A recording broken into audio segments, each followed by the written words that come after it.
the ARB needs to make certain findings and determinations for the record.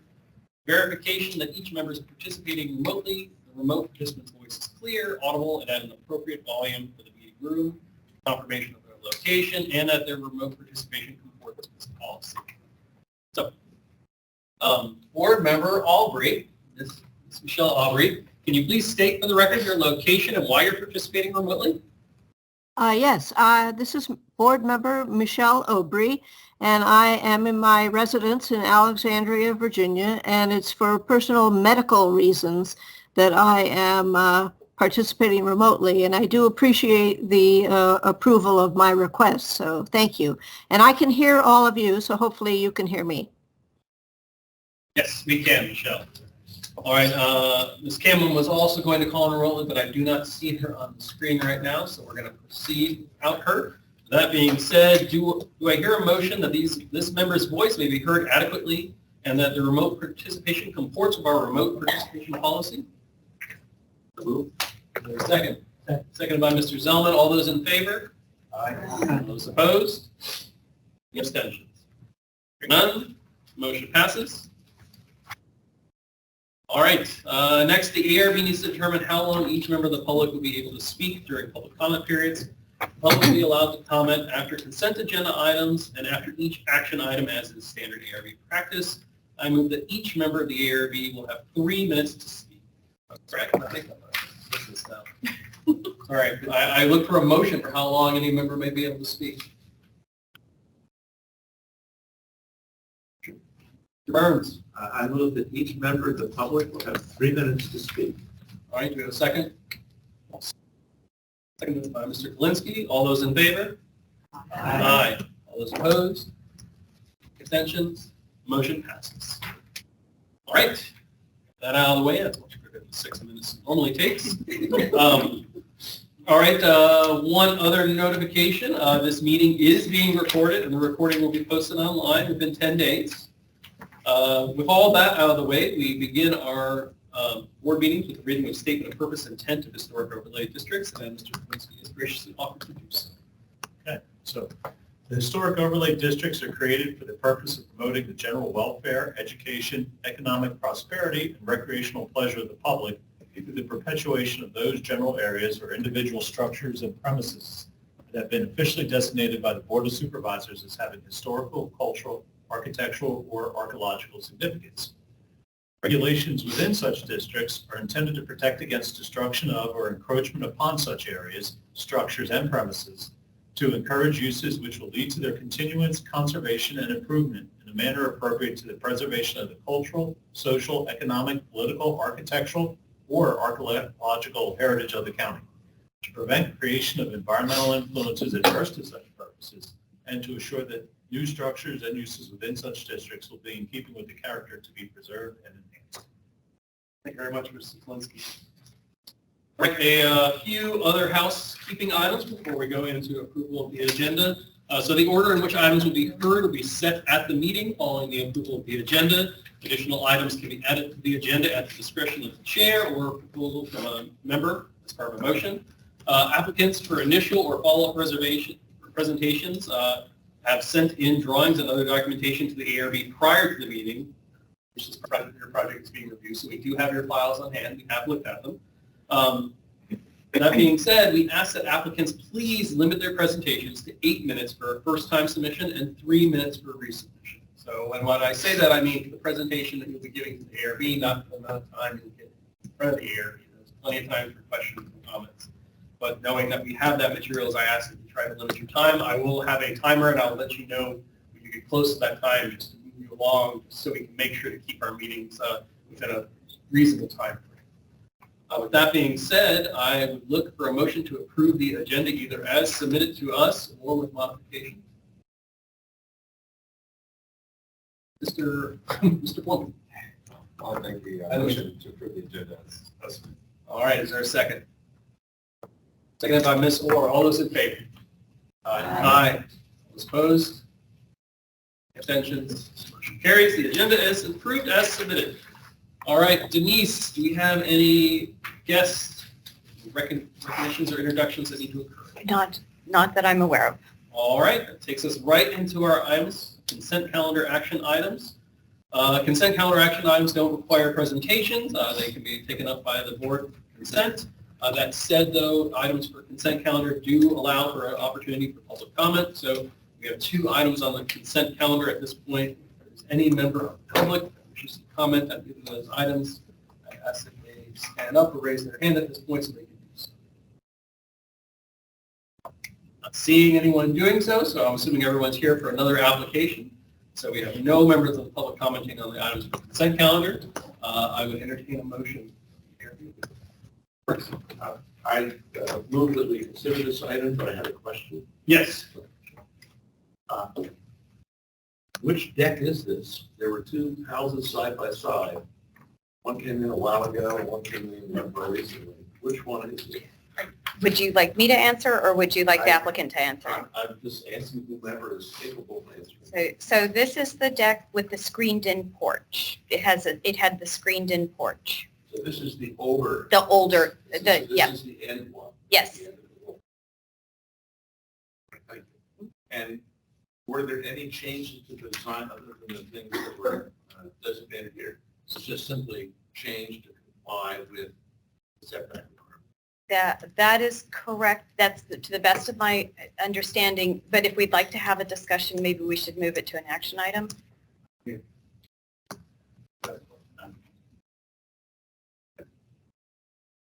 want to move it to an action item? Well, the first question you answered. Yes. I know which one it is. I had seen it before. We approved it. Yeah, and it's slightly modified from that. Yes. So I will consent to the consent. Okay. So, Is your second question answered? yes, to my satisfaction. Okay. yes. All right. There we go. Since I've got the floor. All right. Since you've got the floor, do you have a motion you'd like to make? Yeah. And we're considering these together as a consent. Yes. Okay. Unless there was comments on one, we could separate them out if you chose. That's fine. Mr. Chairman, I move the ARB approve consent items ARB 21-LOR-03A and ARB 23-WDL-02 as submitted presented at the April 15, 2023 ARB meeting. On review of the materials, proposals are found to meet the requirements of zoning ordinance 3101 historic overlay districts. Motion, is there a second? Seconded by Mr. Zellman. All those in favor? Aye. All those opposed? Abstentions? None. The motion passes. All right, for the applicants, for your actions that were approved, these will get with you in the coming days regarding your approvals. Thank you for coming. Thank you. Sorry about your deck. It was a nice deck. All right, that takes us into our items for action. All right, the first item for action is ARB 23 LFK02 1017 Turkey Run Road, the Deacon Basement, located in Turkey Run, the Langley Fork Historic Overlay District. The applicant is proposing a new airway staircase out of the basement and a new door. Desiree Zega represents the application. Zega? I actually think that there's a different applicant Oh. here. That was the permit writer on the application. Okay. So, They're a different representative? Yeah. Okay. All right, let's do this. Maybe you can just give your name again, just so Denise and them have it. Denise, thank you for help today. sure. Jimmy Hink, I'm the owner and the contractor. Okay. All right, go ahead, nice Easter. Hang on for a second, sorry. There we go. So what we're proposing is to do a standard walkout. It's in the house is on the edge of the Langley Fork Historical Overlay District. It mirrors pretty much Georgetown Pike, so when you drive past Langley High School, you'll see it on the left. It's just showing you the plat right there. Give the next slide.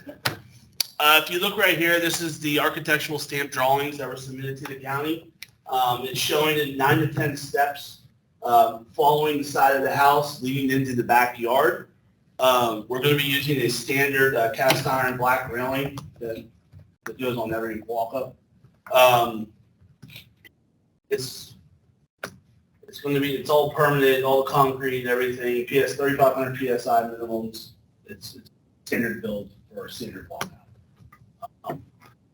If you go to the next slide, this is, There's a bit of a delay. There we go. yeah, so if you actually, can I walk over here? Yeah, absolutely. Right. So if you guys look right here, actually the walkout is going to be right here, and the stairs are going to be going up this way. And this is away from the road. This is another shot. This is Georgetown Pike running this way, and then the stairs are going to be walking up into the backyard. Anybody have any questions? Sir? Which is, the drawing showed the stair going in the opposite direction. Please, can you Yeah, step- I'm yeah. Step it back. There's just a delay, yeah.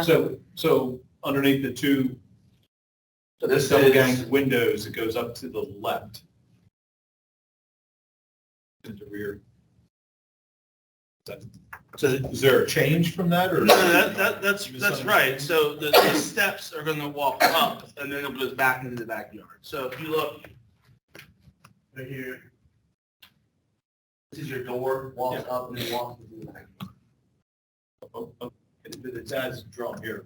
Sorry, you described it as if it was going. in I'm that sorry, I mean direction. the pathway is going into the backyard. Okay, all right, so it's as drawn. It is extra, that's one, yes.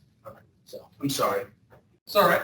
So, Well, was that your whole presentation? pretty much. Okay, well, on the other hand, though, I gotta ask if there are any members of the public that have a comment first, and then anyone else. I know there's likely not any member of the public here. I recognize that, but I gotta follow my forms. You're good. All right, so is there any member of the public that has a comment on this application? Seeing any? Then we go to member comments. Mr. Kalinsky's already asked his. Were there any other members that had any comments on this application? All right, there we go. Procedurally, I feel much better. So, Mr. Kalinsky. Yes, Mr. Kalinsky, would you like to make a motion?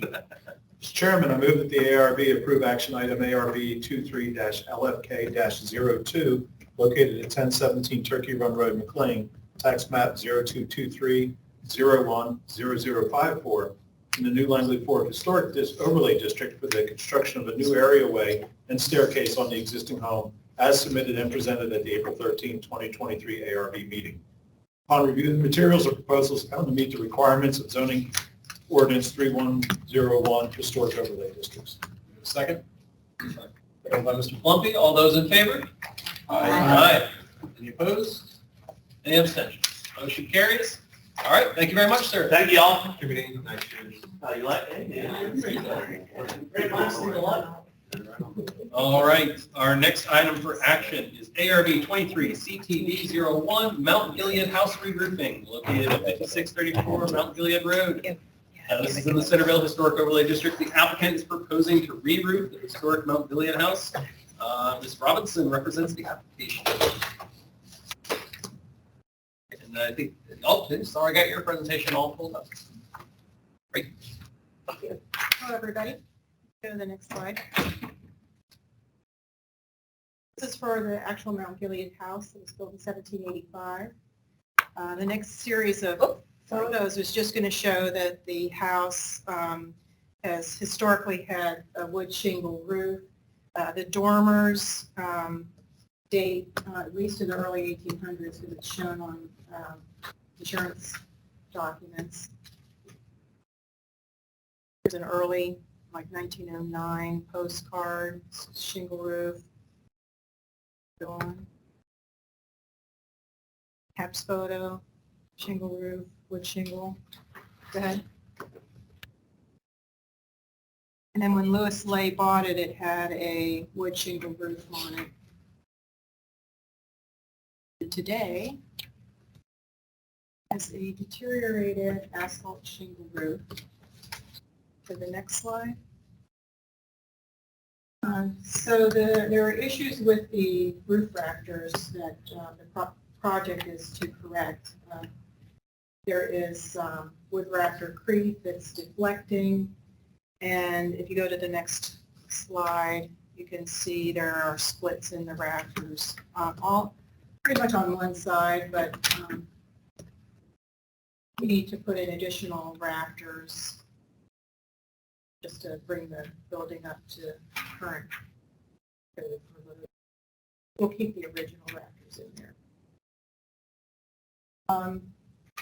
So in this picture, you can see the skip boards. There's also some boards that infill the original ones, and there's probably a layer of plywood on top of that. For the next slide. Currently, there is plywood on the sides for the sheathing of the dormers. And back in 2005, I did an oral history interview with Louis Lay, and he told me that those dormers were leaking, and so he got Buddy Lay to put that plywood up there on top of the existing sheathing.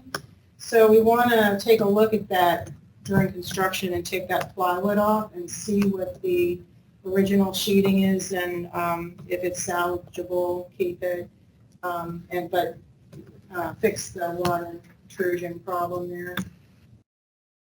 Okay. It had some sort of diagonal siding on it. It's hard to see from this distance.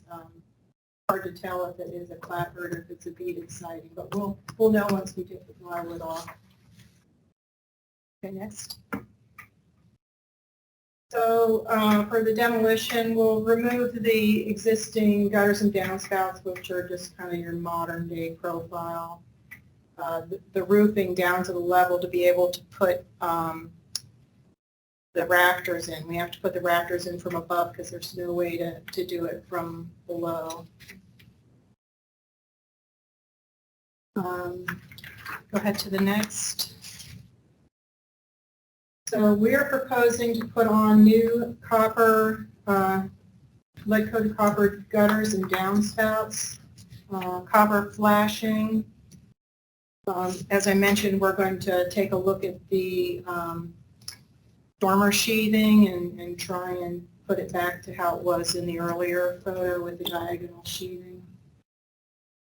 And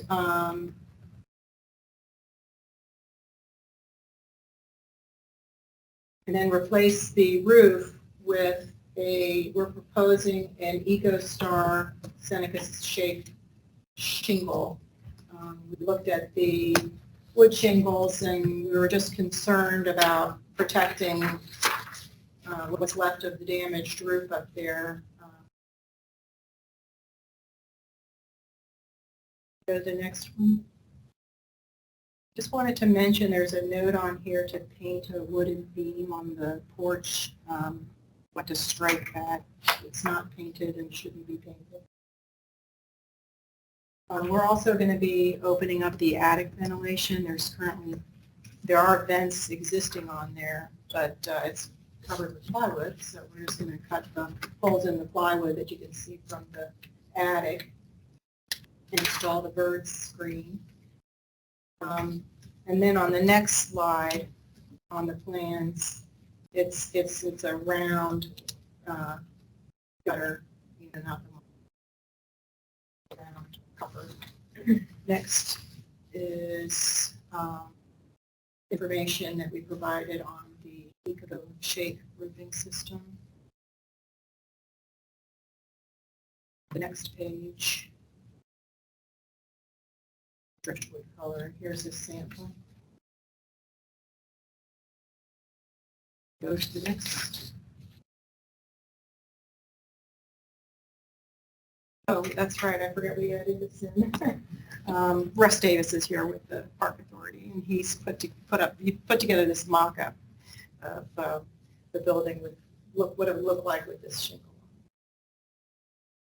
So we're proposing for the next slide, please. Removing the plywood on the dormers, replacing the asphalt shingle roof with the EcoStar shake roofing, replacing the existing gutters and downspouts with new lead-coated copper, round gutters, downspouts, new copper flashing, and no change in any paint colors. That concludes my presentation. All right. Very much. I'll ask if there's any member of the public that wishes to comment on this item for action. Seen any new members of the public materializing in the back of the room. So, with that in mind, I'd look to any of the members of the ARB for questions or comments on the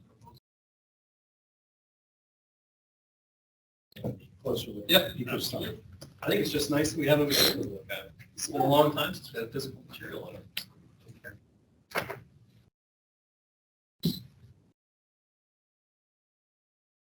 You know what the composition of the panels? Recycled plastic. Recycled plastic. It's a 50-year warranty.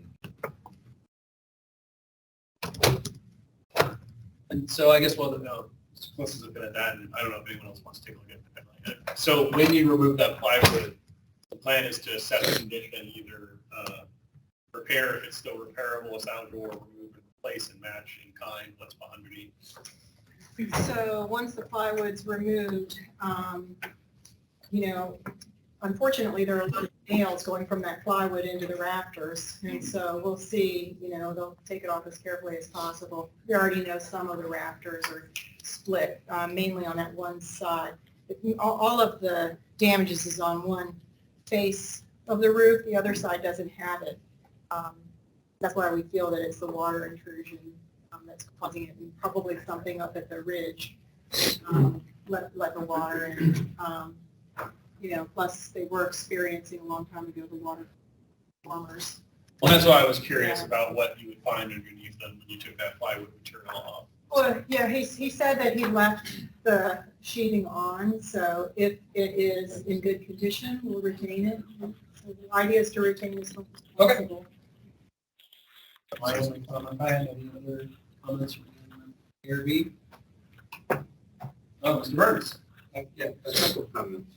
Could you walk us through the decision to not replace the historic wooden shapes with plastic product? What we didn't want to do was put asphalt shingles back. I understand that, but you said historical evidence that the wood shapes historically, yet you're putting in plastic shapes. We just have had issues with the wood. We've done the real wood on multiple structures. We're having water leaks, and they last about 2 years. And they start to cup and split, and it's just not going well. We decided to look at alternative products, and rather than go back with an architectural asphalt, we looked at that and said that looks more like, what it would look like in the beginning. So, okay, that. And that's, okay, so that's a park authority general approach to replacing wood shaped roofs. Not generally, but I mean, that we're looking at properties where we can employ newer technology in accordance with Department of Interior standards to protect the structure of the building so we don't get leaks and damage, structural damage. And you mentioned that the records are expressing some distress, Yes. visible distress in some of the rafters. How does the weight of this compare to wood shapes? In other words, are you putting more stress on it? No, it's equivalent or like See, this is audio only, so I can't talk into it. I have no idea how long that's We can hear you. Michelle, we can hear you now. Oh, okay. Our internet and phone have all gone down. So I'm calling on a cell phone system. All right, well, I'm sorry to have this problem, but I can listen to you. all right. Can you mute yourself? I don't know how to mute on this phone. Let me look at it. Sorry about that technical So difficulty. just to clarify, it's equivalent No, I. shingle. Yeah. Uh, that would be better. Yeah. I'll look for the instructions. And the other concern I have is that you're asking us to approve changes that you might make for which we have no evidence, which is what's under the plywood. Well, there's a photo of There's a it. historic photo, but that's no evidence that that's still there. So, what's your decision process? You take that off, and what you expect to find isn't there. What do you do then? Then we would put, if there's nothing there, then we can put the clapboard siding on. If it is there, we want to keep. And then you also mentioned cutting holes in plywood to put in vents. So right now, there are vents in each gable end of the house. And they look like wood louvers. into the attic and covered them with plywood from the inside. And that plywood only, not touching anything that's appearing on the outside. You just get holes cut in it, or a hole on each side, so that the air can pass through. You mentioned needing to introduce sister choice measures in by having to take some of the sheathing off. How extensive is that sheathing removal? Okay, so you're taking off the layer of plywood. You're also going to take off all the horizontal boards we saw in the photograph. Whatever's needed to get the rafter right there. If you can go to one of the pictures of the house. Right.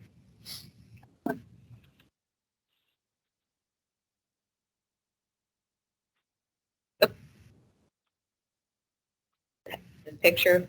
Yeah, just any of the pictures. Just tell me when to of the stop. house. Yeah.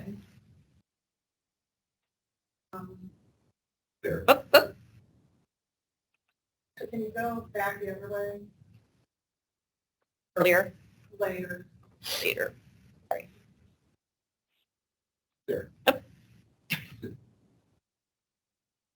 Going. The mock-up, the conceptual one. Oh, okay. Oh, sorry. So this porch here is also getting the roof, and you can see that the bearing is underneath here. So we have to be able to get rafters to go from the up. There's not a ridge beam, but the members up there down to this bearing. So we have to be able to take more off all along here to expose that. We can probably leave this. And then whatever it takes to get a 17-foot rafter should be up there. So there's probably going to be more down low because you've got the angles. We can't do it from below. Is there a ceiling on the porch? Yes. I'm just concerned that you're describing pretty extensive work with not a lot of detail how it will be accomplished. And this also strikes me as a project is you get into the demolition a little way and your contractor is going to say, huh, I didn't expect that. And I'm just trying to ask what your plans are when you encounter that. Are you going to come back to us? Are you going to rethink things? You have the roof partially opened up, you can't really stop work. How are you going to manage all those unexpected things? Well, I mean, I could tell you we have to take all the skip boards off and just lay them all in there. And that might end up being what we have to do. And then we'll just get it approved for removing all the skip boards. It just makes me nervous with the degree of investigation you've done so far. It all looks like surface stuff. You've not actually taken any longer. Well, we've gone up in the attic and we see that those rafters need to be replaced, And so. you've had photographs of that, Yeah. but you've not taken a piece of siding off the side of the dormer. Just pry it away so you can peer in there or use a borescope or something. Trying to figure out what you're dealing with. But that would have been helpful, or at least for me, more reassuring, know that you're on the right track. We can remove it, and if it's not there, come back with a proposal, and well, then you leave it open and exposed to the weather. There's always problems. I'm one person on this whole group. I just wanted to voice my concerns, and it will be the group choice, not my choice, as to. I do appreciate your candid answer. So conceptual, it looks like the brown roof is what you're going, is the gray roof what you currently have? Yes, So why are we switching to brown? that's an asphalt shingle. I know, but so this doesn't come into gray, To be more consistent with like an older? Just Yeah, curious, I'm just curious. That's why that color was selected. Okay, So it's going to always look like new wood, or a new shape. Well, it would look like a weathered shape because the new one would be more orange color. Yeah. Existing asphalt roof is significantly stained. You can see the staining on it. Yeah, oh, yeah, no, I We're just know you making it darker can't than go it with that, is. but, yeah. Ms. Plumpy? Yes. I appreciate all your thoughts and everything about the roof because I own that house with shame. And the roof itself is 50 years old. It's Fairfax County, the house was built in 1973. It's a great roof on the house. Yes, there's some tattered shingles on it and so forth. It has a very similar type of truss this on the side. It's not a manufactured truss. It's stick-built. Trusses are so. And we have no leaks. We have it serviced by a company every 10 years to either clean the sheet or shed. So it's like what preserving your deck. Also, we lived in the house almost 20 years, twice now. And yes, we had pricing for both that shingle, replace it, as well as sheet or shake. Sheet or shake is very much. I know that from today's cost. Comparison less than 6 months ago. What we had is, I know you mentioned that these shingles cause problems 10 years now and so forth. Well, I beg to differ, but it depends upon maintaining the roof. I told you to don't maintain your roof of sheet or shakes. Yes, it'll cause immediate maintenance program. It's cost affordable. We have a house that's twice as big as that. Plus $2,000. And we have the original shingles on. Yes, some are tattered. Yes, some blow off. We have every 2-3 years, shingles get replanted. There's a patchwork photo shows this age. I looked at something very similar to that, and I didn't care for it because of that part. It is a very true for every. So I feel hard stressed to improve a synthetic shingle on construction structure. That is like that. I think it's better, perhaps better ones out there. I'm not sold. This is my opinion. I'm the only one just like John.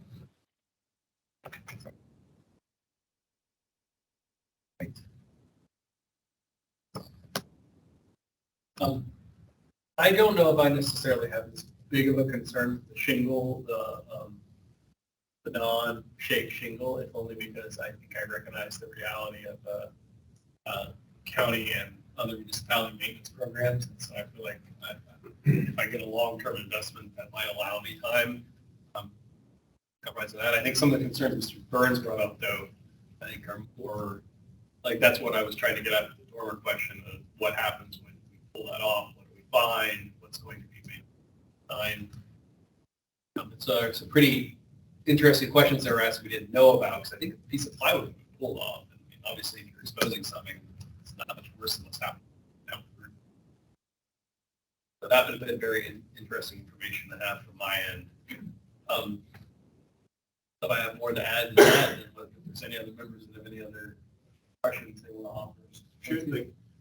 When the deconstruction happens, who makes the decision to, that's what the next step is? Does the contractor get in that latitude? Because No, we would weigh in at that point to see what's there with our historical folks. the contractor's going to keep moving along and not I want to slow down. I want to stop. I'm a little bit reluctant to approve a synthetic material on a historic house. Just opens a door down the line for someone else to say, well, it's been a plastic roof anyway, so that, next synthetic material goes on top of that. It's the whole idea is for us to preserve as much as possible, but I realize also that currently that's all shingle on there. So this is this is better, but it's still not the correct way to. Debbie, could you address how pristine this building is? Robeson, please address how pristine this building is. Pristine, as in how much original fabric Yes. is left? Yes. I would say that there's some exterior siding on the back that's original. And we know that because there are initials carved in it. We know who the people are. The rest of the siding does not match it, so we think that's been replaced. The flooring has been replaced. The walls have cement plaster on diamond lath. The orientation of the building changed. The front is now the back and vice versa, and a porch has been put on. The chimneys have been rebuilt, or at least one of them has. So I think what is remaining is basically the framing and some of the siding. The cultural landscape report, I believe Milner did it, but I'm not quite positive. Maybe it wasn't Milner, but they assessed it and felt that it was no longer national register. I just wanted to introduce that element of where the building is now, as opposed to where the building, we would like the building to appear. That's, context is very important. So thank you, Louise, for asking that question. So this kind of strikes me as Grandpa's hammer. It's 7 handles and 2 new heads, but it's still Grandpa's hammer. Type of thing. If you look at that, and you said it was a 1792 house, but it sounds like other than the chimney and some structure, which you don't basically see, there's very little left of the 1792 period. Yeah. Fair assessment? Yes, the spatial, or, well, I'm not even sure all the walls are in there still.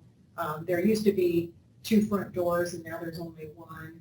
And where the other one was that you can see in the Civil War photo, it looks like there's a wall in there now, so there might have been some interior first floor partition changes. And then there's been 2 bathrooms added on. Yes, Mr. Blow. Okay, just real quickly, what's the county's plans for the house? Just the empty? Someone living in it? There's nobody living in it right now.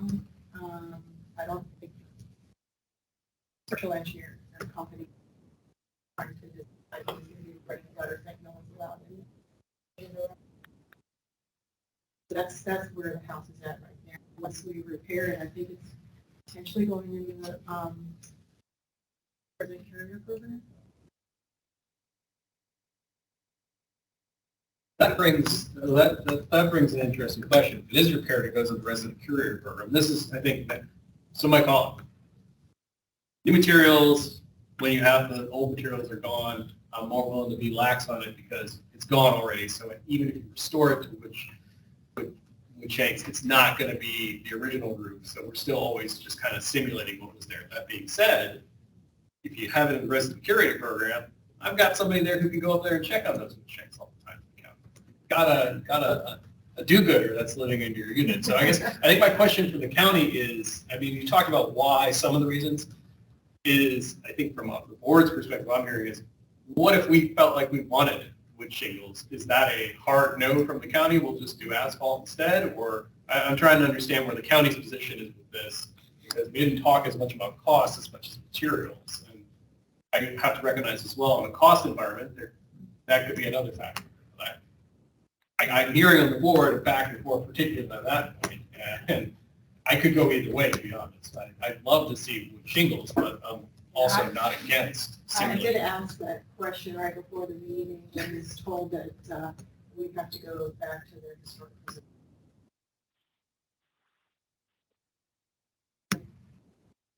If these buys them.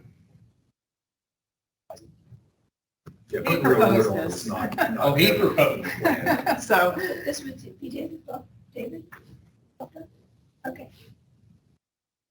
Okay, I mean, I would feel like you would buy into it. I feel like that'd be the most buy into thing possible. I was expecting to hear here's the hard reason why no, and this is why this is the compromise. That's my other life that I deal with all the time. Yeah, I leave it to, unless there are any other questions. following up on yours, so the historic preservation specialist in the Park Authority said that this is the preferred option. We were set to go, frankly, with asphalt shingles, architectural shingles. That's what would have gone back on this house. And we have been looking at new products because we've got probably 5 other houses that have the real wood. So we had trouble with every single one of them. We said, let's look at something that will make sense in terms of protecting the property, whichever way it goes. I mean, if nobody's in it, that's even worse. I agree with you. I think having somebody in the property is great. That helps preserve it. You see a leak ahead of time. So we started to investigate this product. We put this on a couple small things to look at it and evaluate and see how it works. But obviously the 50-year warranty is attractive.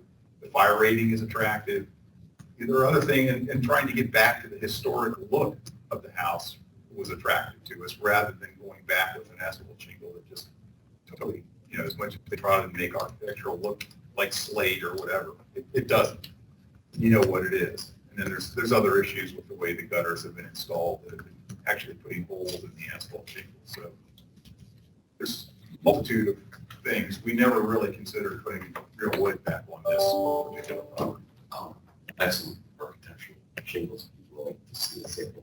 We're okay, thank you. Yeah. This is out. I was just gonna say, it's a tough spot. I think after hearing what Elise had to say, I think that kind of swayed me a little bit. I think even if we're thinking about the resident creative program, if the rest of this house were closer to its historical founding and how it originally was, I would be a lot more persuaded, I think, about the wood shingle. But if we're going to say, well, let's put that wood shingle back on here, but we're not addressing the rest of the house, that's not how it was, I don't know. That's a little harder for me because I do see the benefits of the product from appearance-wise. It's better than the asphalt, that's for sure. But certainly maintenance-wise, it's hard. It's not. I've been going back and forth in my head during this whole to be honest.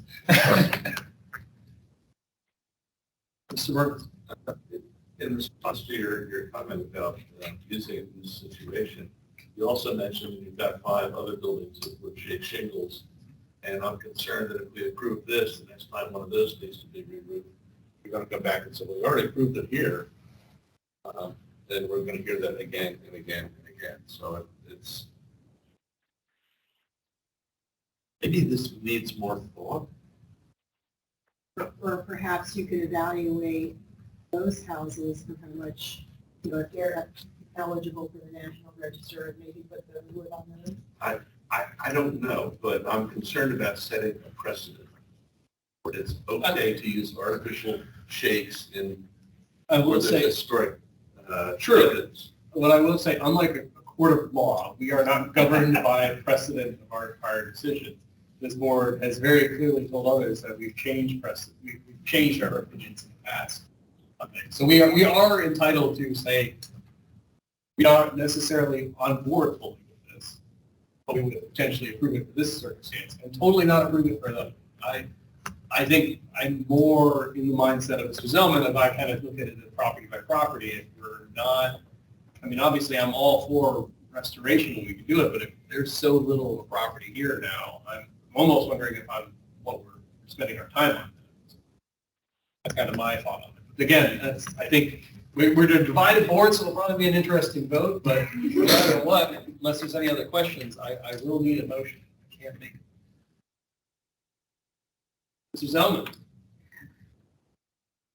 Mr. Chairman, I'll move that the ARB approve action item ARB 23 CTV-01 located at 5634 Mount Gilead Road, Centerville, tax map 0544-010038A in the Centerville Historic Overlay District for the proposed re-roofing historic Gilead House is submitted presented at the April 13, 2020 ARB meeting on review of materials. The proposal is found to meet the requirements of zone 3.01 historic. Motion, is there a second? Second by Ms. Orr. I'm thinking I'm probably going to need to do a roll call vote on this one, just to be certain. So, yes, Mr. Burns? I'd like to propose a friendly amendment. Sure. Listen, hear me out. Okay. And it's not a subject to the following conditions, but rather it's for a comment. Sure. That based on the evidence that was presented, the house as it exists today has lost a substantial amount of its historic integrity. And although it has been shown that there were historic wood shingles on the house originally, that in this particular set of circumstances, it's not unreasonable to use an artificial. Have a friendly amendment to a comment upon the motion. Yeah. Is that accepted by the motion maker? It All right, we have a motion amended on the floor. I'm still going to do a roll call vote, I think, just to be certain, and I don't think Ms. Aubrey can actually vote because she seems to be having technical difficulties. We heard her, so Can we I count think, her vote? yes, and you can count her vote. She counts. Michelle, can you hear me? Can I vote via the phone? You confirmed you can hear me. I'm going to say you can. All right, so Michelle, are you in favor? Closer to the microphone and actually repeat the motion. Oh, boy. Oh, dear. All right, no, Michelle, I'm going to say in this until we get this sorted out. I hate to say it, but the criticism we get right now with digital meetings, I'm not gonna chance it. So I'm going to do a roll call vote. So Ms. Swan? Abstain. Okay. All right, Mr. Zellman? Aye. All right. Ms. Plumpy? I'm going to abstain because I think there's other samples out there. All right, Ms. Burns? I will abstain. Linsky? Go. No. All right, I vote aye. Aye. 4? Aye. 3. We have 4 aye, 3 abstentions, and 1 no. And I don't believe Ms. Aubrey can vote. Did I count that wrong? No, she can't. She can if she, She can't participate. Well, I think I'll abstain because I'm having trouble hearing. okay. Abstaining. So So 4 I'm going to abstentions, abstain. 4 in favor, and 1 no. I'm a little rusty on my voting rules, Denise. I don't know. I'll have to Google. Mr. Zellman? My understanding would be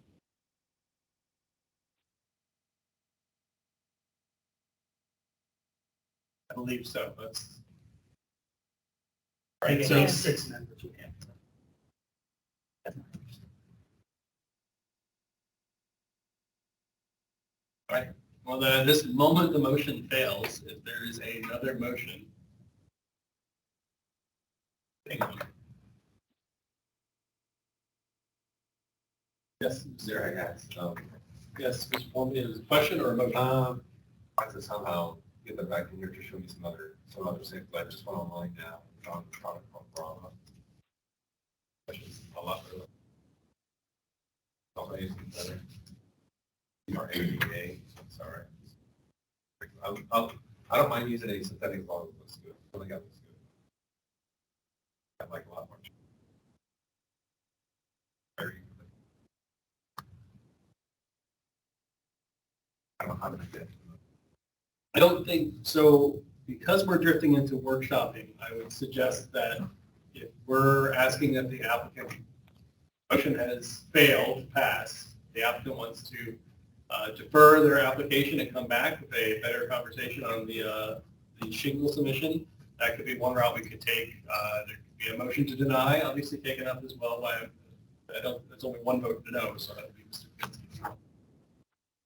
So at this point, we have a dead motion, so that's be another motion for the application, which is either defer, approve, or deny. And I'm putting you in the hot seat on. I'd like to defer to the payroll. Yeah. Can you give me one? Oh, well, we're gonna give our attorney on the board a minute. Clarify that vote.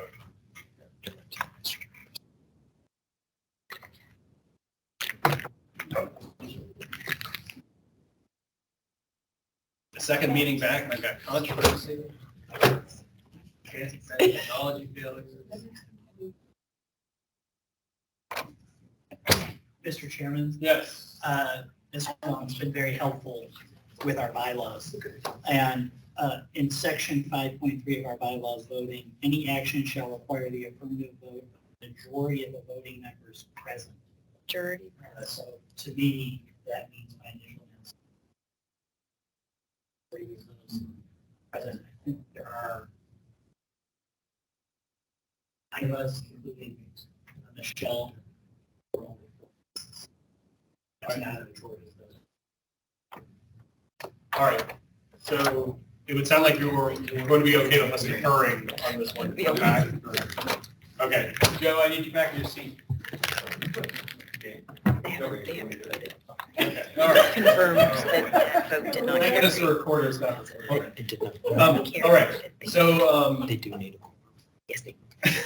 sorry. Okay. So Ms. Thompson is a majority to request a vote for the county, and they can bring the historic preservation specialist here, perhaps back to us. We can have a discussion. All right, so I would look for a motion from a member to defer this application. So, a second. I'll second. Second by Mr. Burns. Moving to defer ARB item 23CT01, Mount Gilead House Reroofing. All those in favor? Aye. All those opposed? Aye. Any abstentions? Hearing none, motion passes. The item is deferred. We're looking forward to seeing you back. All right. Taking us on to our next item is ARB 23HOL 13 Paul Spring Road Pedestrian Bridge Replacement Project. It's located at 1600 Paul Spring Road in the Holland Hills Historic Overlay District. The applicant is proposing to replace the existing Paul Spring Road pedestrian bridge with a new structure in accordance with the Public Facility Public Facilities Manual. Peter Vigalotti represents the application. Yes. And I know you were here previously for a, I got you, John.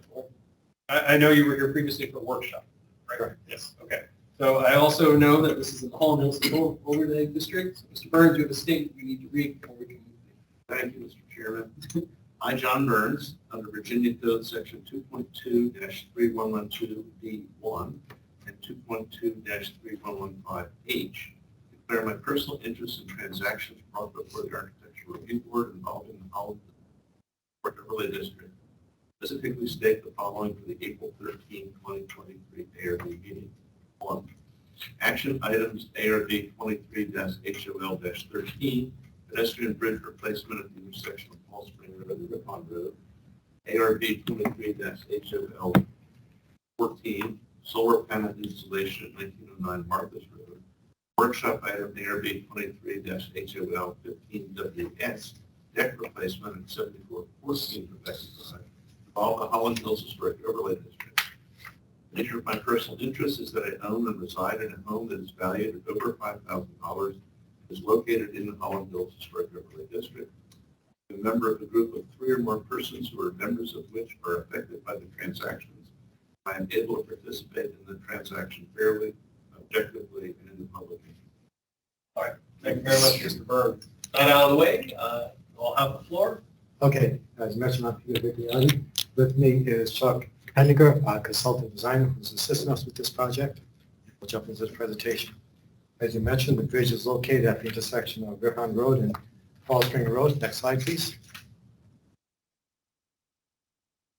The picture of the bridge is just off Paul Spring Road. Next slide. The existing bridge is a wood timber structure. That's a little dated. It's about 50 years old. It's beginning to sag and fail. The wood deck is uneven. The abutments are settling, and the bridge is sagging. Next slide, please. This is a rendering of the new bridge versus the old bridge. The new bridge will be made up of a fiberglass bridge with a wood deck, stainless steel hardware, helical piles, concrete abutments, concrete approaches, handrails. And because it's in a floodplain, we can't get out of the floodplain. We're going to beef it up our strength to mitigate any impact water to bring. Next slide, please. All right, go 2 more slides.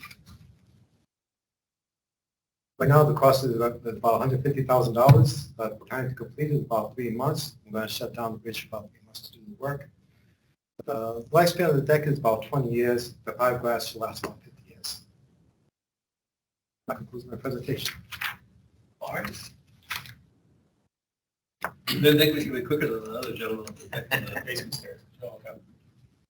All right, is there any member of the public here that has a comment on this application? I haven't changed much, so I'm assuming you're not. We'll go on to any members of the ARB that have comments or questions on this item.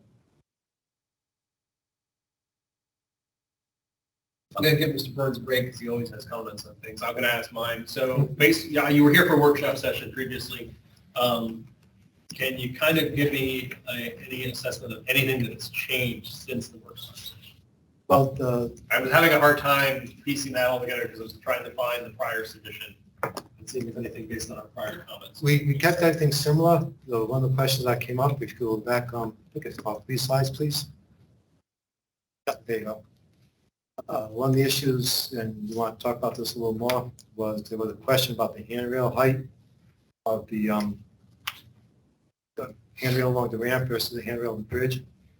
We wrestled with that. We talked about that internally. And what we could do is we could, if you look on the plan on sheet 5, we could use the VDI handrail that's 54 inches high, match the existing bridge structure.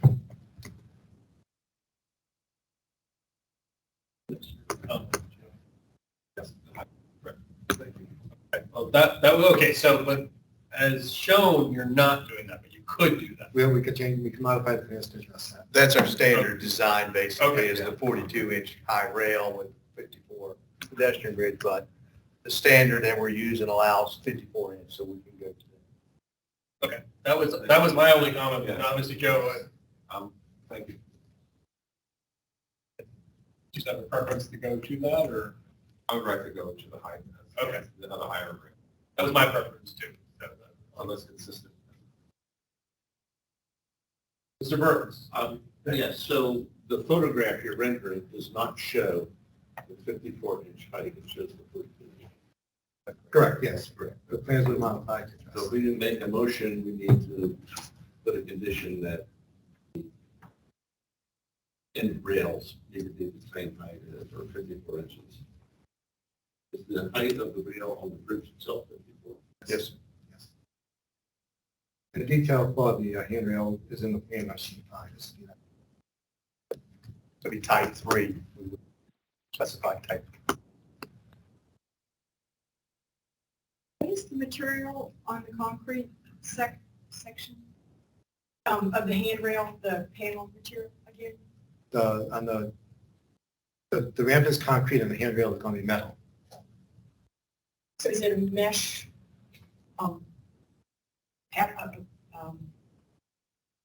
The concrete ramp, No, I mean, The rail? Talk about the safety rail? that's What's the running alongside. infill on the end infill. rails? Thank you, the infill. They're specified a certain distance apart to keep its heads from getting. oh, the pickets.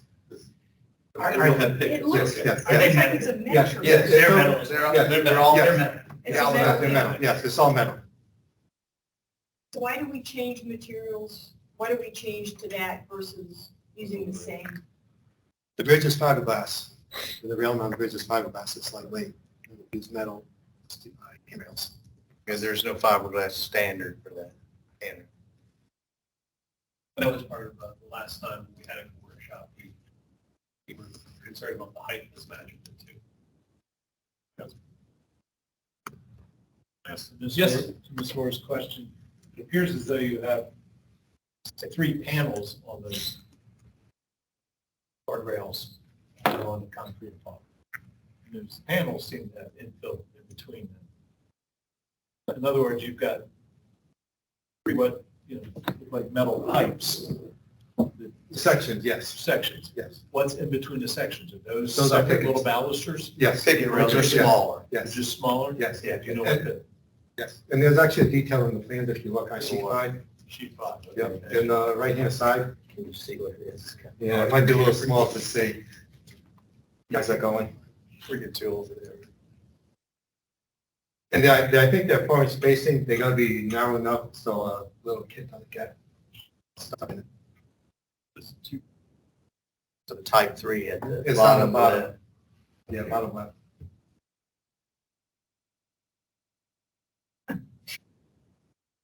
Yeah, those pipes are the same size, and then the pickets are smaller.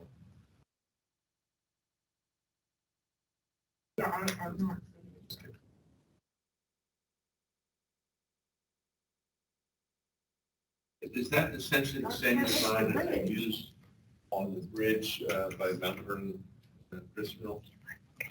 I'm not familiar with that bridge, but it follows VDOT standards. Likely it's Turns out it is. standard. Trying to remember, I haven't been there in a while. So it looks like those temporary ground control fences they put up.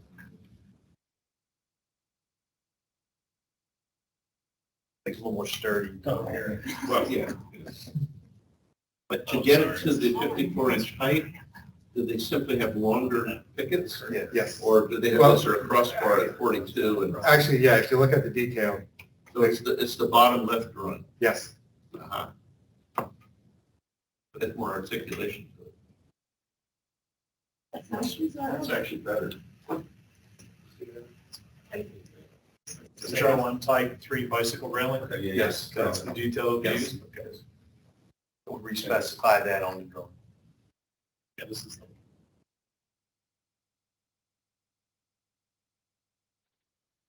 I mean, so, I mean, obviously, it's already not really not much of a Holland Hills bridge to begin with, to be honest. And personally, for me, I think if the railing all matched, I'd be okay. And if, that's my personal opinion. A good question then. What is the color of the fiberglass?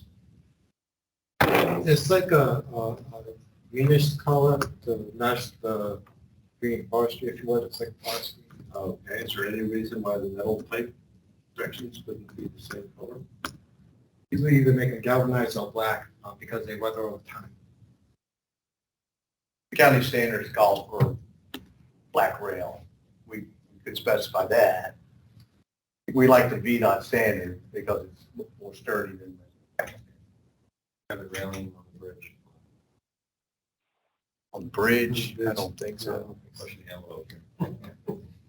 We want it on paint because, you know, it No, I mean, wouldn't last very long to paint. Yeah, I mean, when they came in for the manufacturer, they had black fiberglass. Dark green. Assuming they have other color. Yeah, it's like a, like a spouse green. I mean, you can see in that picture how it matches the green.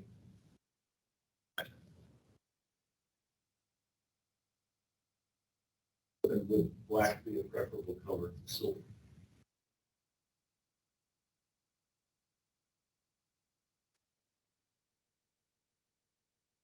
Yeah, more polished looking.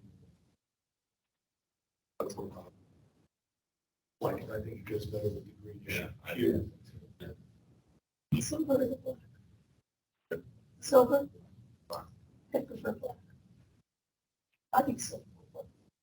I'm not throwing myself under anything for that. Yeah, black. I mean, that's basically just the galvanized So- tip that you see. If I'm understanding though correctly, it would be, making sure I have all this information from whoever makes this motion, is that it would be, you're amenable to replacing it with this other rail, the HT1 or HR1. HR1. So Mr. Kalinsky has identified himself as the individual, who you probably know. That would be, that could be black in color. We can make it painted black, yes. Well, then, with that, and is there any other comments? Because otherwise, I'm not seeing it. I cannot believe that this is the appropriate solution for our historic overlay district. Have something else in our quiver? I know it's something that y'all can get easy and quick and whatever, but Holland Hills is so carefully planned and those people care so much. And I think the design review group are going to go, you let what? Because they paid a lot of money for that, the waterway and, and they're so into their trees and all this. And I feel like I will say though. I can vote no. Oh, no, what I will say, okay, is that there was no letter filed by the design review board or by the Holland Hills community. There is no member of the Holland Hills community other than ours on the board at the meeting. I mean, I'm not saying that doesn't mean that you're not right, but I have not heard anything. We actually went to them like day. Oh, say again, sorry, you said We that? went to them, the Design review. yes, That's And it. they, Back in, it was a year ago. okay, all right, then I'll get off my I know, you could dance, so I just wanted to highlight that. I mean, in some instances, we would have a letter like that that needs to be provided. Yeah, I think that was in there. It should have been in the packet. Yeah. Oh, the approval? Yeah. Okay. Oh, it might have been. From a community perspective, I can comment that he's not paying for it. Those are the visits. This one will last you long. Okay. All right, all right. Mr. Kalinsky, it seems you have a motion. Sure. Mr. Chairman, I move that the ARB approve action item ARB 23-HOL-13, located at 1600 Fall Spring Road, Alexandria, tax map 0934-010001A in the Holland Hills Historic District, for the proposed replacement of the existing Fall Spring Road pedestrian bridge with new structure, as submitted and presented at the April 13, 2023 ARB meeting, subject to the following conditions. That the lead-in rails on the concrete abutment be 54-inch high, type 3. HR1 type. HR1 type 3. HR1 type. And that they'd be black in color. I'll review the materials and proposals found to meet the requirements of zoning ordinance 3101-historic overlay districts. All right, motion, is there a second? Seconded by Mr. Zellman. All those in favor? Aye. Aye. All those opposed? Aye.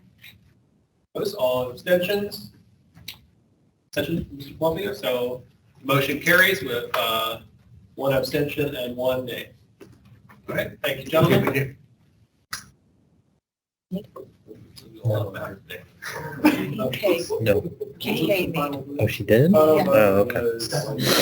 7-1. Columbia abstained. Somebody Yeah. else abstained. Somebody's Okay, support. All right, thank you. that takes us on to our last item for action today. This is ARB 23-HOL 14, 1909 Marcus Road Solar Installation Project. The applicant is proposing to install 36 mounted solar panels. This is Brian Mulligan represents the application. Mr. Mulligan? Mr. Mulligan? I apologize, Paul Wicks, Brian couldn't make it.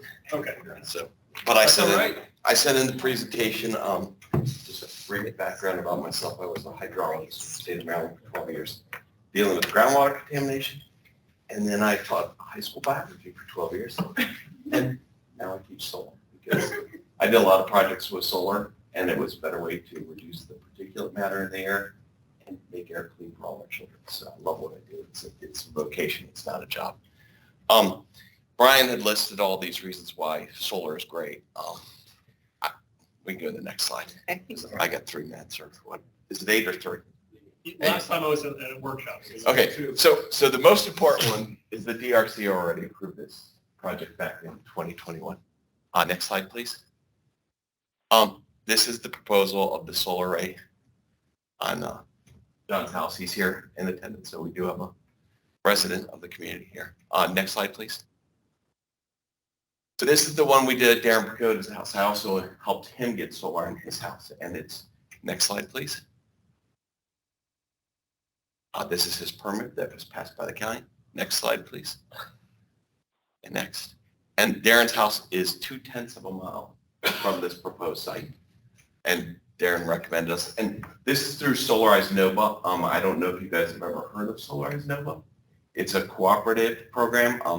This year's includes Loudoun County, Prince William, Fairfax, Arlington, and every year the contractor that does the solar installs is independently selected, and we've been selected 5 years in a row because we really try to take all of this stuff and do it the right way, not the fast way. Next slide, please. And this is a typical solar install, not on a low Hollands roof, but the solar really does need to look like it belongs. Everyone who works for Solar Energy World is a full-time employee. We don't hire subcontractors, and that's part of the reason why we do get hired a lot and chosen a lot, because we want to do this right. Next slide, please.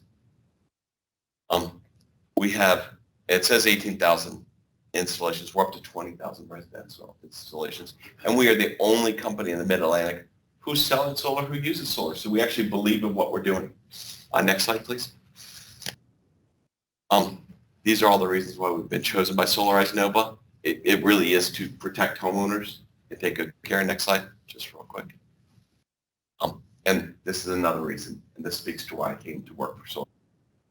When somebody goes solar, we give a donation to Give Power.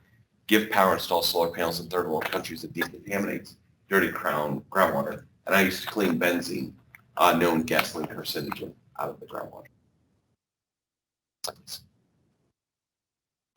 And then these are just examples of how our solar looks. And there is no one size fits all, but it must look like it belongs on the roof. It's very low profile. It is a black sheet of glass. We don't use any of the blue polycrystalline panels. We only use monocrystalline with a black back sheet. Next slide, please. Sorry. No, it's okay. And we can go back. And I like just to show, like, it's to be uniform. It's to fit. Next slide. And one more. And the goal is we want to install great looking solar that cleans air for all our kids, but we really take great pride in this work. And so 50% of our business comes from a friend referred us. And in this case, Darren referred us to John and his wife. And next slide. And I'm not just drinking the Kool-Aid, I actually have the Kool-Aid on my house. And I have copies that I have not paid a Pepco bill in the last 3 years. So all my power is being provided by my solar. And it is the best thing. And it cleans the air. It takes that particular matter. And both of my children had childhood asthma. And when you have the Ohio River Valley burning coal, and that particular downstream in the jet stream right to us, that does affect our children. And that's pretty much everything. And then I'm happy to answer any questions you guys may. All right, you all know my drill. Is there any member of the public that has a comment on this application? I would look to members of the ARB for comments or questions on this application. Do we have any pictures of the actual subject property? Let me see if there's something in them. I don't know. So my problem was I got the email at 12 yesterday, and I was here in Northern Virginia meeting with people. And then this morning I was racing to the dentist, and I tried to get in before working hours. Did Brian ever send you? Martha's Road. Martha's Road, yes. Thank you. Architecturals. Let's look at this. Well, I think my biggest concern I usually have with any type of solar is actually the stuff on the ground that's going down the side and connecting on the side of the building in most cases, because that is where something really intrusive appears or something is structurally damaging to. Yeah. And so that I think is, and I always have a harder time reading these plans and understanding exactly where, how that's coming off the roof, where it's going on the building. And I respect that you might be in the spot, you might not have the best answers. Yep, I've got it. Yep. And I know Brian did put in the notes that There we go. there would be, so our standard install, low profile, and then they do run one galvanized pipe, and it's always on the back side of the property. We don't want it out on the road. It comes out of the attic space and runs straight down to the ground, right to the meter. So most of the electric work is actually at the panel itself on my house. And I'm just speaking to my house because I was witnessing it going in. There's a helper who's in the attic space, and then they bring it out, and then they run it down directly to the meter itself. And then if the meter would happen to be on the street side, which is extremely rare, I don't believe it is, then it usually runs below the grade. Is that right next to the chimney? Is that the existing utility meter right there? There's a meter. Okay.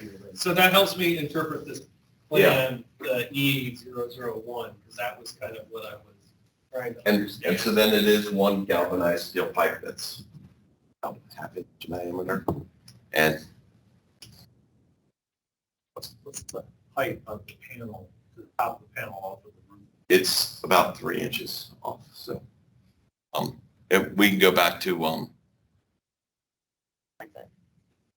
well, just go back to my house if you don't mind, because I can speak to that and I can show it in the Okay, and can you zoom in on that? Sorry. So this is our standard racking, and then this little box here is called Solodeck. And so all the wiring goes into the attic space through Solodeck, and then if you slide it this way, ladies, so that it sits generally about 2 to 3 inches above, and then on the end of every rail gets cut off so it's flush, and then they have a black cap on the end so it's monochromatic. It really is.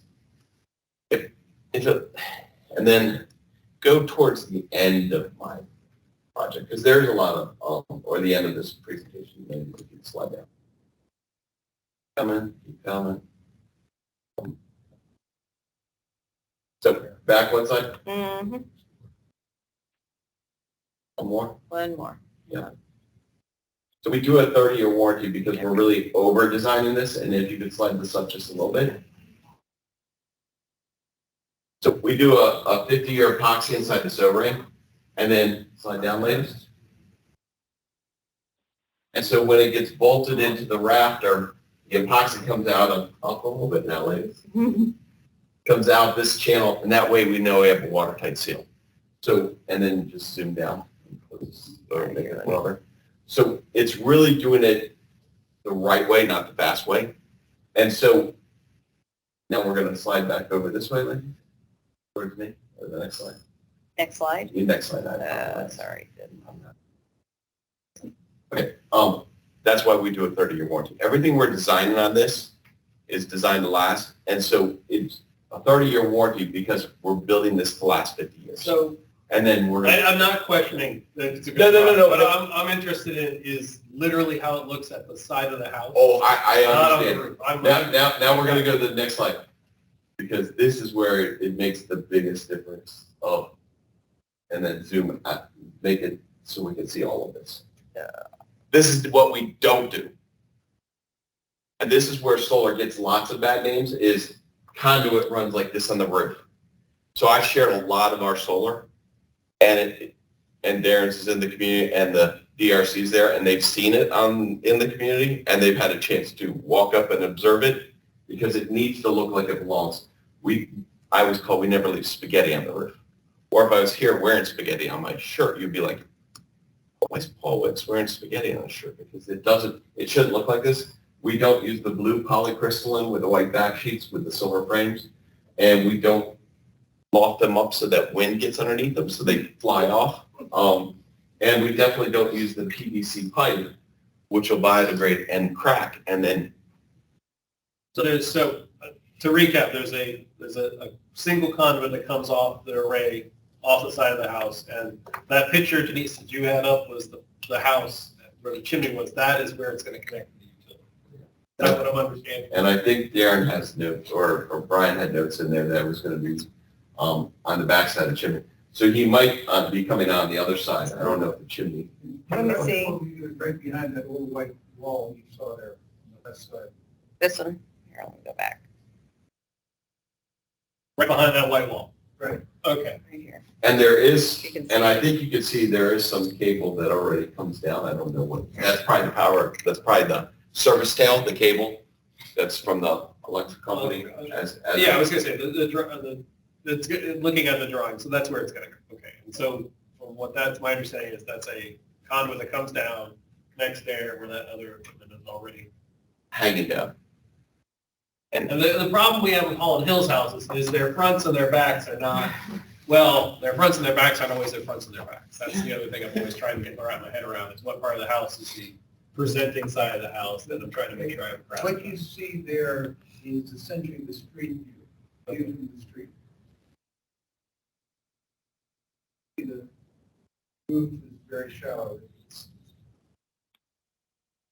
Yes, it's the solar panel, they wouldn't be very obvious. I don't know if you, review committee has approved the concept of putting in these panels. This issue is streets, blocking access to the sunlight. But we're not removing trees.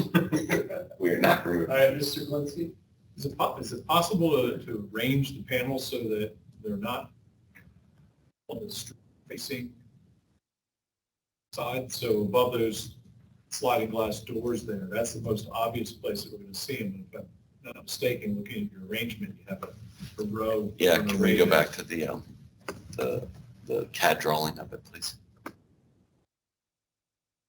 Oh, here, wait, Is that I near the actually very have it beginning? here. Yeah, I have it here. Here we go. Three panels No. in a horizontal manner. Yeah. Not that.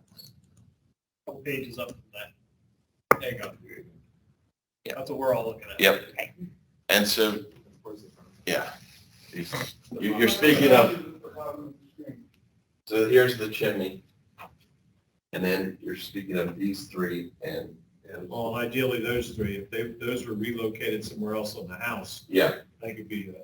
Our biggest problem is right here, I describe them as 80-foot trees. And then you have 80-foot trees here. And so you purchase solar panels. Production is based on if sun hits them. And so I believe John lost a tree that fell onto the house and then he replaced the roof. And that's why he's looking at solar, because prior to the tree falling on the house, so it wasn't a good thing. Hit the house. That's why they didn't have sun, and now the sun is beaming on their house. And the big thing with the sun beaming on the southern part of your property, when you put solar panels on your roof, and I had this is one of the things I love the most about my first month with solar installed, because solar's installed and then it's turned on a month later, my electric bill dropped by 15% just by having black shingles over my roof, because the heat was hitting the panels and it didn't get trapped in the attic space. So it acts as a barrier. Yes, sir. Yeah, by just looking at the arrangement, the vertical part of the roof that's on the left-hand side, we have 8 panels right now. Nope, go down. Yes, the 8 panel section. Couldn't you put, 2 more on this bottom end and then another one on the top end? 2 more here and then a couple more here. 2 more down there, so you have 4. Yeah. And, yeah. Our one problem is that chimney being tall. The chimney blocks the sun, and these face east or west. See, just my personal take with solar. You're going to see it no matter what. We can rearrange them on the roof. But the thing is, it is a removable technology. I was more concerned about, where it's going. Also, given Holland Hills, in my mind, Park Islands, this is new technology is kind of a thing in my mind with the way Holland Hills. I personally don't see it as much as an intrusive technology because of its temporary nature, because they, even with its long warranties, respecting those presented to us here. So that's my take on it. The rearranging is not going to change it much. I was more worried about where is it coming down on the front of the house, and is it going to be intrusive? We've seen a few others where people have moved gas mains in places that are just getting straight in front of you now. And I think you're going to want that in front of your house to begin with. But, Well, I mean, that's what they're dealing with here, and that's why the little street wall was erected to hide all the utilities that are on the face. I guess they want to see the photo of the home itself. Oh, I'm sorry, I didn't hear it. Yeah, the concrete wall. Is that Wooden wall. it's a wooden wall, John? Yes. How old is that wooden wall? Probably 15, 20 years old. My wife got tired of looking at it. So his wife installed it. The builder had all And she's these. gone ahead and approved more utilities on the face of the house. Yeah. So I guess in the original design, there was nothing to block the utility area. And like the Hubble telescope is run on solar, the International Space. And so it does last decades. I don't know if there are any other.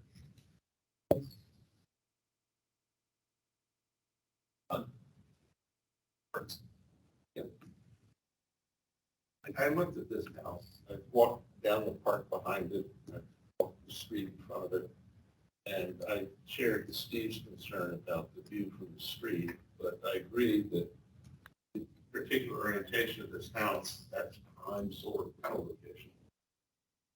basically faces south. Yeah. Yeah, I can understand that. But I am concerned about this kind of hopscotchy pattern. Sometimes they run this way, sometimes they run this way. And on the. We can go back to the diagram and I can explain that in much greater detail. It appears as though it's kind of hopscotchy. So The long vertical there, from the way the drawing is done, it doesn't look like it's solid panels there, it's some missing. I don't know if that's roof penetrations or what's going Yeah, on back there. these are vent pipes coming out from the bathrooms. Yeah. So you can't do that. So, and that's one of the first ones I showed on the back of that home. You saw one vent pipe coming up, so you can't put a panel on top of a vent pipe. And these red lines, these are International Firefighting Code. And so prior to International Firefighting Code, we could do them just purely in portrait and they look fantastic. Like we could have done 6 in portrait here and portrait all the way around. We're the only country in the world that follows International Firefighting Code, and Virginia just adopted that code last July 1st. And so it has adjusted how much surface is available. Yes, sir. What happens if you eliminate the 6 panels that face the street Production will drop substantially. by 20%? I get you the precise At numbers. least you got it. And make some others up on the other side. Yeah. And our big problem with this one, and that's why these are shipped back, is the tall chimney. Yeah. And then, so we're in the northern hemisphere. So when other times of the year, June and July, that's fantastic. But from September to March, when the sun's at a lower angle, that's when the chimney actually accentuates my height. My shadow's bigger when the sun is at a lower angle. I do a decent job teaching solar. Where are the batteries? So common misconception. This is battery. This replaced my 6S that would no longer hold a wet charge. And the 6S was replaced by 4. And my students used to laugh that I had an iPhone 4. Batteries, you don't need batteries because net metering, your meter actually spits backwards. All the power is stored on the grid. It goes straight to the grid. It goes straight to the grid, so the power is going to come to your house. And this is one of the great things is, as a teacher, you look to provide scaffolding to your students so they can be successful. Well, in solar, every home that goes solar, it actually provides scaffolding to the grid. It makes the grid much more structurally sound. So if the main goes down the road, when all the power needs to be drawn over here, well, you have all these little scaffoldings that help support the grid so you don't have a catastrophic event. So solar actually makes it better. So how, I had understood that then when they need to shut it off to work on it, Yes. how do they shut you off if you're feeding stuff back? I mean, so Yeah. it's safe for So the guy. all solar has an automatic shut off. It's International Firefighting Code again. Okay. So the moment that you lose power, it shuts off because we don't want to backfeed the grid and Right. kill anybody working on the lines. Okay. So in California, and we can go to net metering, and that's in my presentation. Okay, so we want to slide back, come. Oh, well, we know we need to go into a. Okay. On solar. Just net metering. So in California, they fill their whole grid with solar. They only allow 5% to go solar in the whole state. They filled their grid by 2016. Then they upgraded the grid so more people could go solar because then they realized the green is good. And now they're at net metering 2.0 where everyone must buy batteries. And the batteries are the really scary thing because the batteries only last 10 years and then they all have to be thrown away. So pushing out to the grid is a lot better than batteries. And Mr. Zeldin. Maybe more a question for Kay and Elise, remembering Holland Hills worker did. The answer to this, or if there is one, if we're supposed to give any aid at all.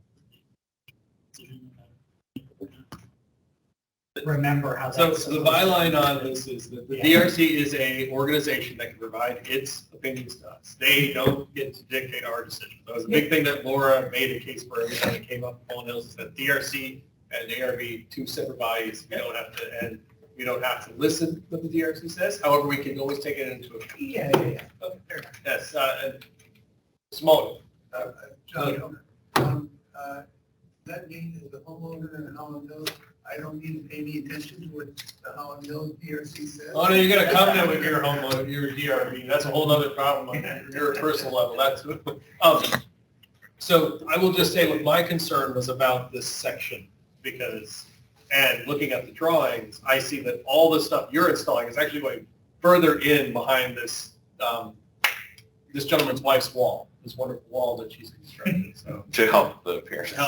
And I don't know, it's already there, it's already a gobbledygook of utility boxes, I'm not as worried about it from that perspective.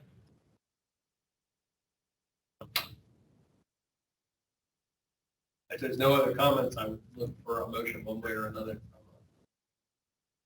Wild group today. Didn't expect this.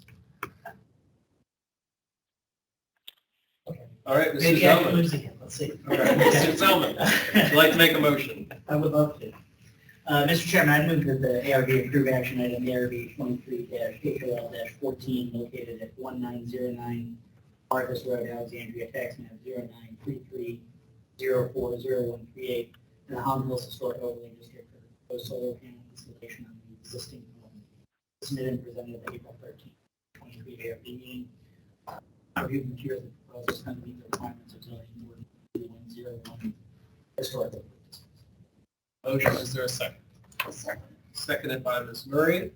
Oh, yes, friendly amendment proposal. I'd like to add in there that the applicant panels facing the street and so there's no facing the tables that are sloping, not facing, not facing, basically 6 panels to be relocated.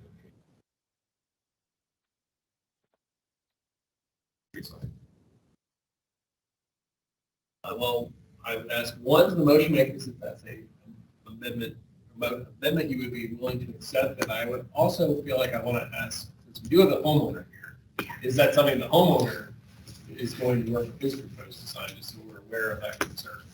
I would say it means that this.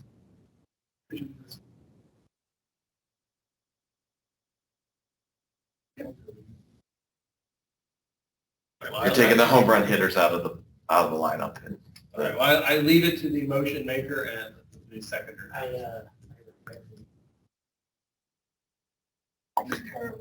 All right. We're having. All right, so we have a motion, the amendment was proposed but rejected. I guess I got to do a roll call. All right, all those, let's just settle this. Ms. Wan? Aye. All right. Mr. Zelman? Aye. All right. Mr. Plumpy? No. Nay. Mr. Burns? Nay. Nay. Mr. Kalinsky? Nay. Dan votes yay. Or? Yay. Marie? Yay. Yay. Ms. Aubrey? Aye. Aye, okay. All right, the motion carries with 7 ayes and 3 nays. All right, Denise will get with you and the applicant following approvals. Thank you so much. All right. Closest I ever want to be to politics. Thank you very much. Good tax credit in the state. I thought it did. All right, sir. That takes us out of our items for action and moves us to our workshop session. We have 2 items for workshop. The first one is ARB 23 HOL 15 WS 7414 Rebecca Drive deck replacement. This is a deck replacement in the Holland Hills Historic Overlay District. In front of the home is Casey Shannon. Hello, good evening. Hello, good evening. Never thought I'd be here briefing my old boss, Mr. Plumpy, but I'm happy to be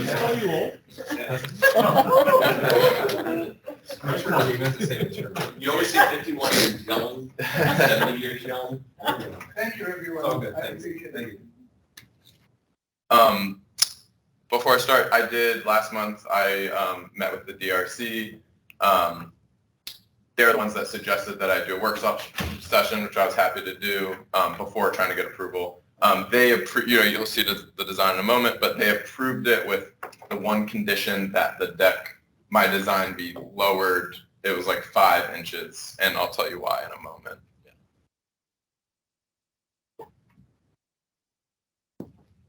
I moved into the house in August. This is what it looked like when I moved in. The deck was kind of falling off the house. It's a very low level deck. So this is the street view of the house right here. We had to get, if you go to the next slide. So remove the tree to be able to see the house. You'll notice, actually I have a laser pointer because I'm a teacher. So, oh, it doesn't work on there though. Yeah, okay. So the area where you see a sliding glass door, that was an addition. That area was, there was a foundation issue. It was kind of starting to sink. We had to get pillars put underneath of that piece. So in order to do that, they had to remove the deck. It all happened kind of fast. We didn't really have a plan in place for what to do once the deck came off. So if you go to the next slide. So the deck came off, you can continue. This is what it looks like currently. So there's no deck on front of the house. This slide, I was just showing that it's hard to see, but I pointed to it. There is a random gutter that just shoots out water. So as part of our deck rebuild, we're also going to have that gutter come back towards the house, down underground, and away from the house. Okay, next slide. I just have a few photos just of the existing space right now. You can go to the next slide. And so this is where the DRC asks. Our initial design, it was going to be flush with the flagstone entryway. What they said was, actually, the issue was that it was actually going to be like a couple inches lower than the entryway. And what they said was, that doesn't make sense. It should be, the last step should be a real step. And so where that red line is where the height of the deck will be, which is about 7 inches from the flagstone entryway. Next slide. So this is the plat on the left. You'll notice our deck design is very similar to the footprint of the previous. It's slightly larger. Basically, we took the angle to actually go to the corner of the house, where the previous angle kind of was a little in from the corner of the house. The previous deck design did not follow the Holland Hills guidelines. The number one thing was that it was not a see-through railing. And so our solution to that is in the front, we're going to have 2 steps down. So it's going to be completely open. At that area, it's about 20 inches off the ground. As you move around the right side of the deck, there's going to be a bench with a railing behind it, a cable railing. The landscape starts to slope down a tiny bit, and so there will be railing on all the areas that are above 30 inches, which is everywhere except for just those front steps. Yeah. I know that we're supposed to also, think about landscape design right now. Our landscape is very much just like a blank slate right now. So our plan is to, I just kind of drew it in there, but our plan is to create sort of these little groves of natural plants. If you go to the next slide, so this is the design, just a little clearer. And if you go to the next, I actually, tried to sort of 3D model it as well to show. I wasn't able to do the cable railing, but so you have to just use your imaginations for that part. You can go to the next slide. I just show a couple other angles of it. That's what workshop sessions are about. Using our imagination. Yeah. You're not bringing the full yeah. You can continue, yeah. And then materials. As much as I would love to just do all natural, like cedar, being just worried about the upkeep and the longevity of it, we were thinking of doing a Trex Enhanced Toasted Sand, which this is an exact picture of it. It was our thought that it was the most natural looking. We might change the color of our house at some point, and so this also we felt like gave us kind of the most options to not be locked into any specific color. Because actually currently right now, I think a gray deck would look really nice, but then I don't know what the house color will change. And next I had a sample of balcony, I believe. Yeah. This is my ideal balcony, and that I've also shown our contractor. I hear a lot of, I see a lot of cable railings, and then I also hear a lot of people say like, oh, you don't want to do cable railings because they start to sag and stuff. But then I also see really good examples of cable railings. So I would like it because of its sleek design, see-through. It seems to fit into the neighborhood. There's examples of it in Holland Hills. So I think I have one more slide. I don't know. This was actually a friend of mine who recommended the contractor Argo, and so this is their build from that contractor. I think that is it. Yeah. Well, workshop sessions don't require me to ask the public who's definitely not here if they got a comment. Okay. So with that in mind, we just go straight to the ARB members. And remember, obviously, it's workshop session, so we don't have full designs, but this is where we're going to be giving you input. Yes. I'm sure that when you do come, yes, whatever design you bring, we are happy. Right. Hopefully. Or at least part enough to have a vote. Yes. All right, so ARB. We cycle back to picture where it showed the side of the deck with the red line on the foundation. Yeah. So you mentioned you were going to bring the siding down to cover that gap. Yes. So that gap, that's exposed brick, right? It's actually on that's like a 2x4, and so I don't know the story of why. Okay, so yeah. So above that red line is actually wood, some part of the wood framing 2x4. Okay, so you're going to bring that. My assumption, so here's what I know about the house. Originally, this was like a driveway. Like there was, the cars would drive right up to, because the addition didn't exist. So this was like the driveway. I think there was maybe like a sidewalk there. I don't know, so I don't know why at some point to cover up a gap, they just put these 2x4s in there. Which was worrying to me, and definitely wanted to bring the siding on here. Normally it'd be nice if the bottom of the siding did not engage directly with the deck wood, because standing water would then wake up into the pores of the siding. So should we do 2 lines of brick? Well, you have brick, and above it you have that wood 2x. Still, it's basically a sill plate, and then your siding comes down on top of it.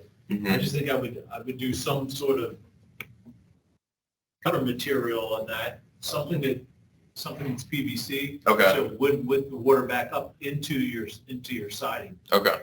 You don't want to get. Is that something that you would put over top of siding, or that's like it's a different material completely? Well, ideally you would put a Z flashing, a metal flashing underneath your siding, and then this would sit just below your siding. So your siding would sit on top of this 1x board trimmed to whatever depth that is, but there'd be a piece of flashing underneath that comes out. There'd be over top. Clear material transition going on between there. But it's going to be right at the deck level. It's not noticeable. It's more of a maintenance issue that I'm bringing up. That's right. Extending that, if you were to extend the siding down, you would basically be either replacing all the sheets of siding, or you'd be piecing in little 2, 3. That's what my contractor said that he was, when I asked him about it, that's what he said he was going to do, was just cut siding to that thing. And that's also, we're thinking of repainting the house. I think you're better off using a piece of PVC in there as a. Okay, and just make it look like it's on purpose as opposed to, okay. Otherwise, you got additional joints. Yeah. It's just unnecessary, a lot of little joints that are good. Yeah. After this meeting, is it possible to get actual, for someone to show me an example of that, or send me an example, or just so I know when I'm talking to my contractor what to tell him exactly? But would I just call it a PVC Well, we definitely thankfully are recording these then. Okay. So these meetings are, so you do. Okay, have- so I can just kind literally of show it what- to him, yeah. You can definitely point him right at the video. Okay, yeah. But talk to me after and I'll give you. Okay. If you're willing to stick around. Yeah, through the next- okay, yeah. Call me. Okay. You're a Holland Hills resident? Okay, great. Is I'm looking at that siding, and what's there is a detail I've never seen before. In what way?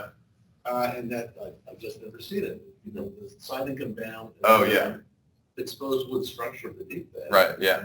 But looking at that siding, that appears to be original T111 siding, Mm-hmm, where the notches are crisply defined. mm-hmm. And if your contractor attempted to replicate that with the stuff. Doesn't exist, yeah. It doesn't match. Gotcha, okay. And so you'd have two different things. Yeah. I think Steve's advice. Yeah. To, just simply use a different material, PVC would be great. Okay, That would solve the problem. okay, And with a Z strip to funnel the water away. yeah, Behind it, I think that would. If all I can come and take a look Okay. at it and walk. great, okay. Any other comments on the? So the basic design is fine. When I present, because the plan will be to come back next month, like, Well, I have some caveats. Oh, okay, okay, I was gonna say. Yes, you're right. I think, I'm seeing general design, I think we're definitely on board with. okay, You'll want the actual, we'll need the construction drawings as appropriate for what's going to go in for a building permit. okay, You know, obviously we'll want to know everything that's being done, you know. Yeah. All the footings and anything being put in to secure it in place. All Yeah. that, all that detailed work needs to be as part of the package. got it, okay. We don't like doing approvals based on, Ideas. ideas. Yeah, yeah, And so that all would need to be there. Okay. Material information, you know, Okay. you've given a majority of it here, but make sure that's all noted. Yeah. In here. Okay. Obviously, any other members, I'm just doing my standard spiel. Yeah. About what we want to see, just because we would want you to come in your application and Right. have all the materials and not deny it because we're missing something. Right. And it's telling you we like it, but Yeah. then go, well, we can't prove it. okay, John? Just to add on to your comment about what we like to see in the final drawing, Fairfax County for decks only really cares if the structure is adequate. Mhm. They don't give a whit about what it looks like. Mhm. But we're all about what it looks like. right, right, And so you're going to need more detailed drawings from Yeah. an architectural perspective of what the final product will appear to Got it. look like in front of your house. Mhm. Then the county will require for you to get a building permit for the deck structure.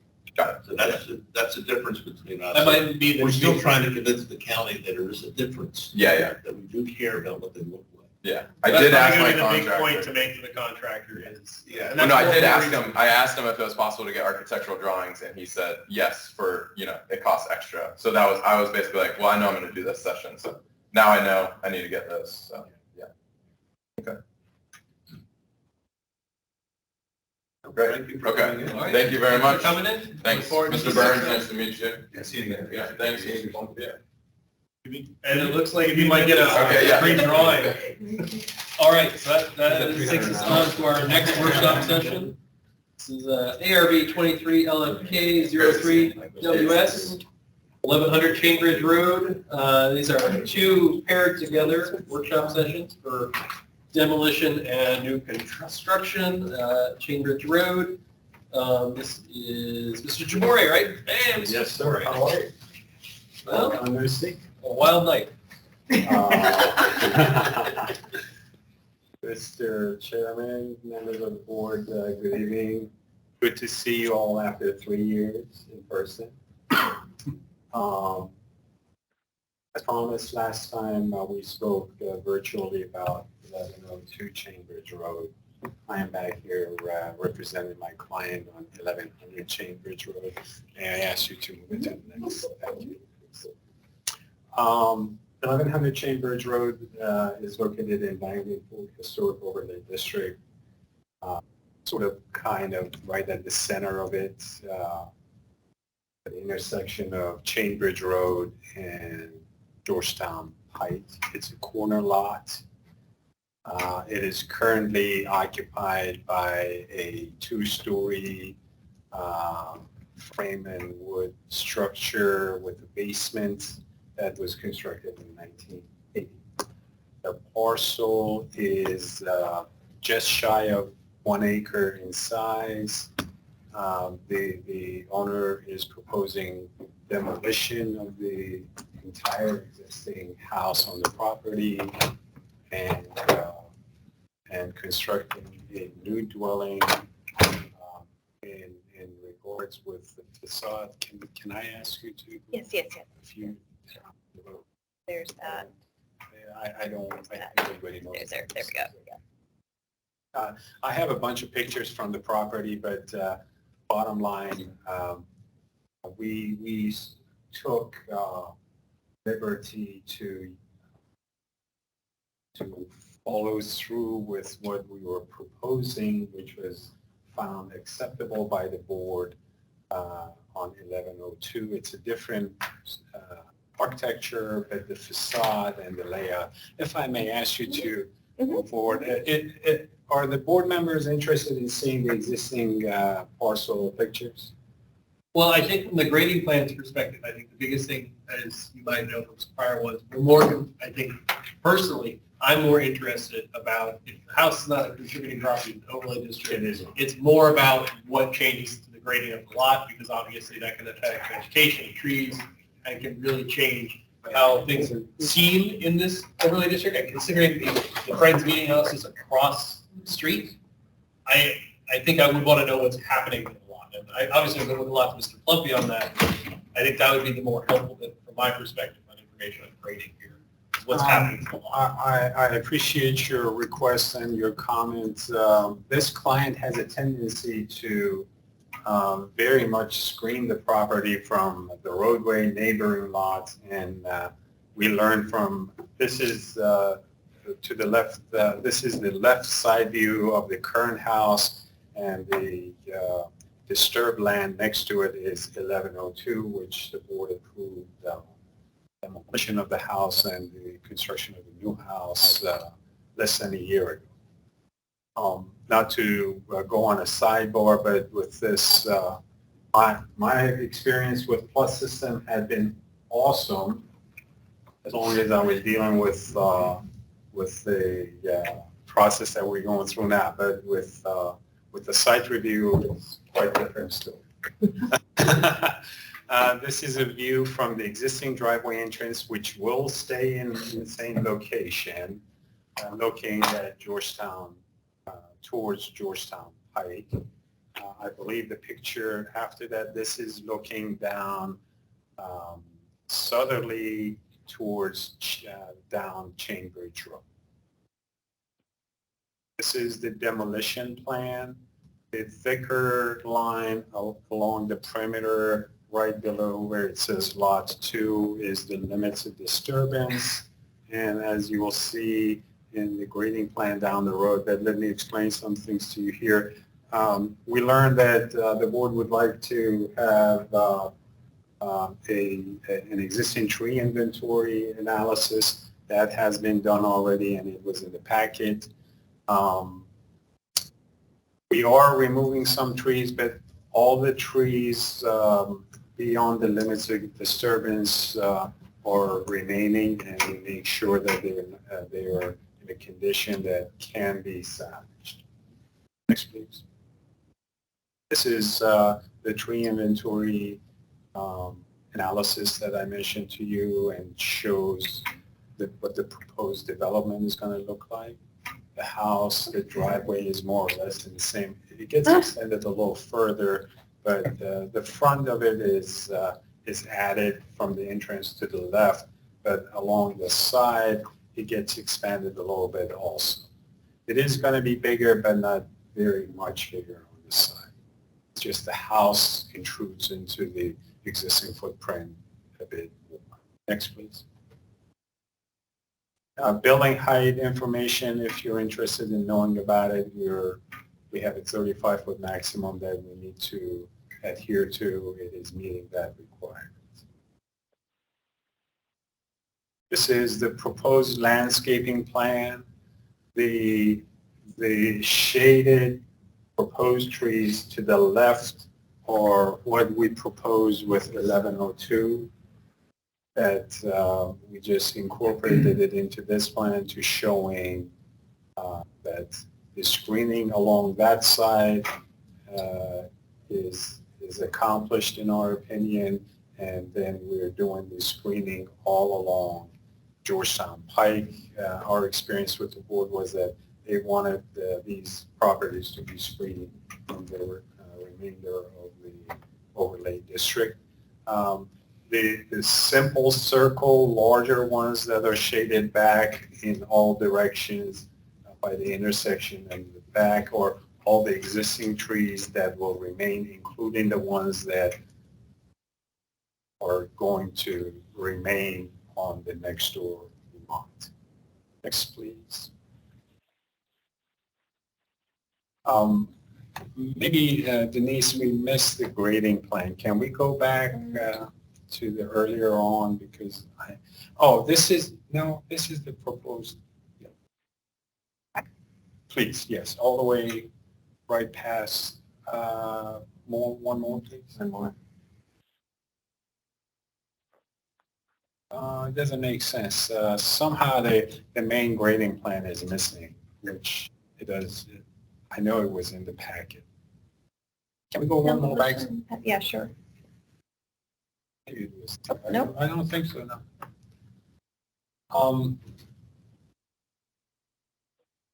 This is your. This is the demolition plan.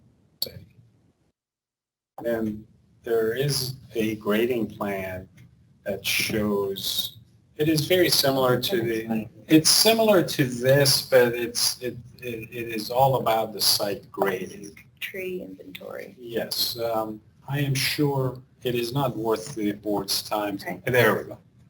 There we go. This is the grading plan. There. Construction grading plan, yes. Yes, okay. So, have you had a chance to look at this, or? Yes, all the materials were submitted to us prior to the meeting by Denise. So I think, again, I know you have two technical applications, both the grading plan and the new construction for the workshop. So if you want to, it's up to these aren't for approval, so if you want to just have where present the entire package, and we talk about it after, or we're stop here and then go to new construction. So, folks here. It's us and Mr. Board right now. You said grading plan and new construction, but it says demolition. Well, so there is an application, so their second one is new construction. Two items. One is the new construction, the other is the demolition. And Denise, if you can remind me, where does the landscape plan fall in these? In the grading plan, Grading plan. Yes, in the It'd be part land, of the yes. New construction application. Not in the new construction, Part of that's the the demolition. architecture, right, Okay, yes. That's in the demolition. Did- Yes. And grading plan. But yes, but that is where, so in the past, we made that mistake.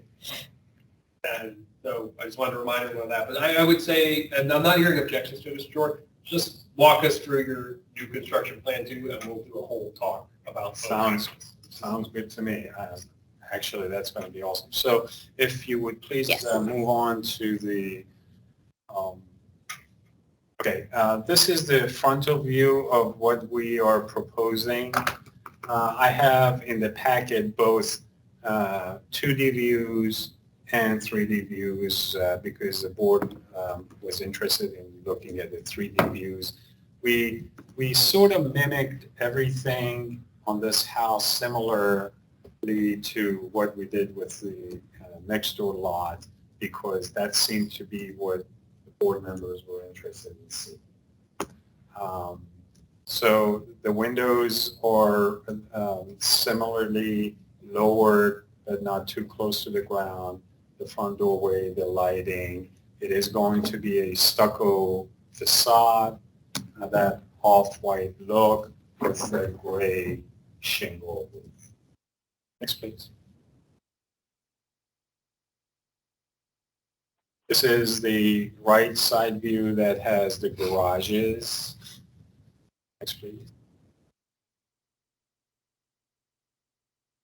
This is the rear view with the pool and the gazebo to the side. It doesn't come to the eye too well here, but there is a stairway, the stairway, pardon me, very much. The stairway goes to the basement, walks down, and on the rear view, you should see the next slide, please. This is the rear view, the balcony overhanging the back of the gazebo, and that railing on the side along the back is the well to the basement entry. And the next one should be the bird's eye view. These are the 3Ds. I know Ms. Orr was very interested in seeing the 3D views and you had some comments with the last presentation with the other projects, so we ensured that we have those along for the roofing and how to present it. Next, please. The right elevation 3 view showing how the roof lines are going to be. Next, please. The rear elevation 3. Next, please. This is the left side. It wraps around to the next. And this is the bird's eye view of the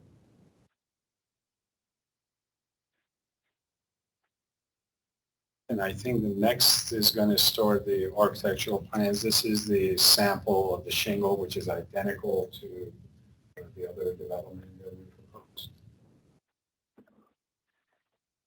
And these are the architectural plans. Which sheet? This is a 39-sheet plan, so wondering what... I was going to say, we don't need to go through each one. I think so. I think it would be more to get questions and comments. So just based on the last one, if I'm not mistaken, at 1102, we had white painted masonry. The last... So, and you're saying this one's going to be stuck? I believe... Pardon me very much. I let you finish. My apologies. So I'm just, I think what we approved was white painted brick, 1102. That is not my understanding. When We did the stucco. You approved this stucco. Okay. So this would be the same material. Correct. This will be the stucco for what we have before us. Okay. Well, then just let's make sure that on the different drawings it's coordinated and identifies that.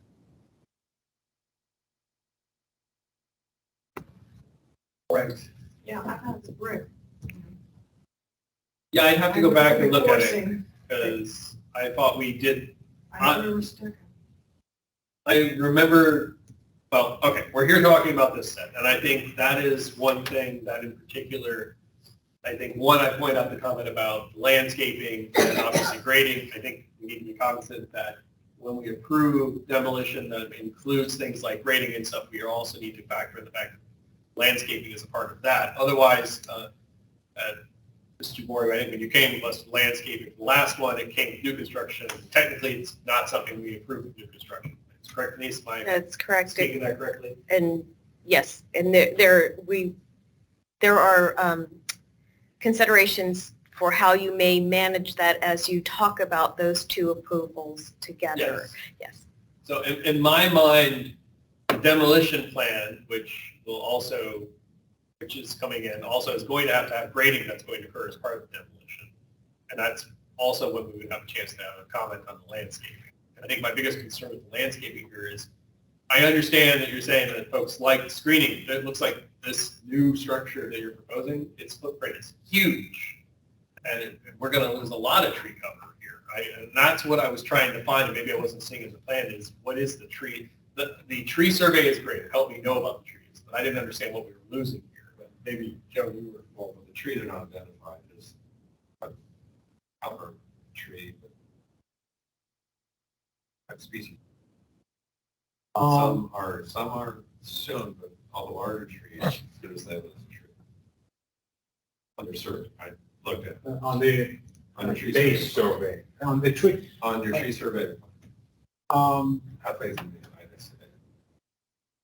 You know, Mr. Plumpy, the challenge here is the tree preservation plan and analysis that Land Development Services looks for. We are required to evaluate 10 feet inside the limits of clearing and grading and 25 feet outside. So the arborist does not evaluate all the trees that are within the limits of disturbance.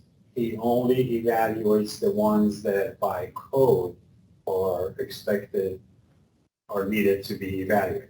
If the board is asking us to evaluate every single tree that we're cutting down within the limits of construction, we can do that. I'm just informing you that that is not the requirement of LDS. Well, it doesn't make sense to survey a tree right in the middle of the house.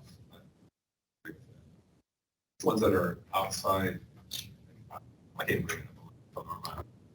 Yeah, it's way back at the beginning, right? This. Oh, this one, sorry. Is that it?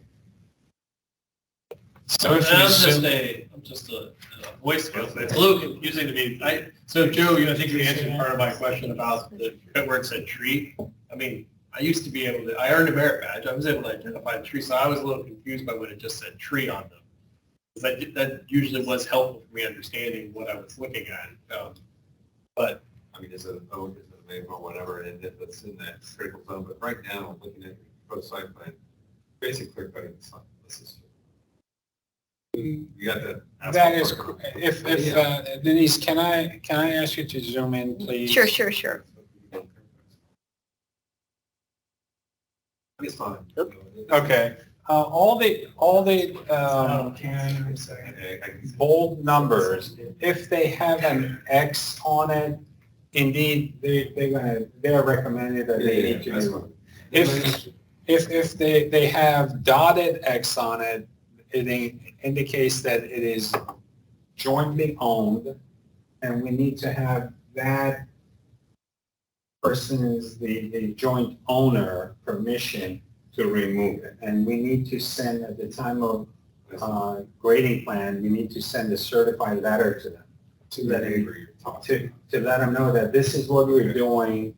Yes. Can we see the view at the bottom of the page? Yes. And just blow it.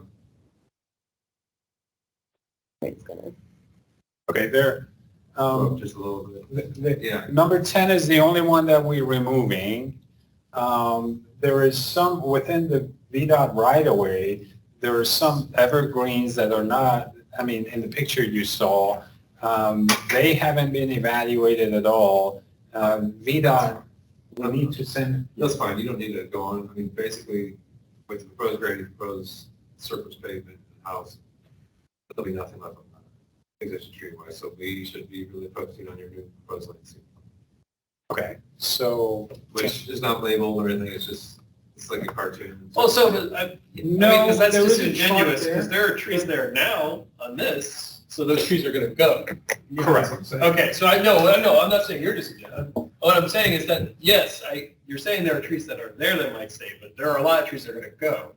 And I think that is the majority of them, I think, and that's where my concern is the more trees that don't go, the less concern I have with the design. The issue, Mr. Daniel, is that this tree stays, this goes indeed. This one is a large one, it's outside the limits, that stays. And this is within VDOT right away, so we need to get VDOT's permission. I'm talking about all these other trees that are underneath the driveway now, that are going to be under the driveway. Under trees here. The proposed driveway? Yeah, I'm looking at the original, the tree survey, and there are all these other trees. Can I ask you to go to the... While she finds it, the driveways connect to the left, or, you have that hammerhead, you have that plan south, all that pavement, it looks like a parking lot in front of the house. Well, these are... I mean, do the properties connect? No. No, this property, this is the common property line. This driveway stops here. The garages are here, so we need to feed the garages, and at this level of community. I harbor about a baby in front of the house. I know they're probably maybe it's about a guest expect or something, but right now there's no green in front of the house except for the maybe 20 to 50 foot wide strip between the road right away and the asphalt paving.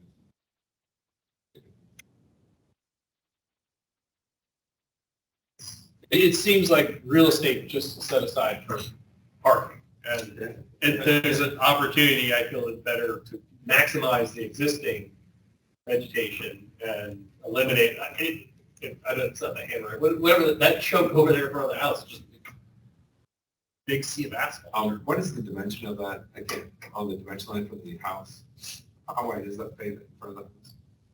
I believe that's 30 feet.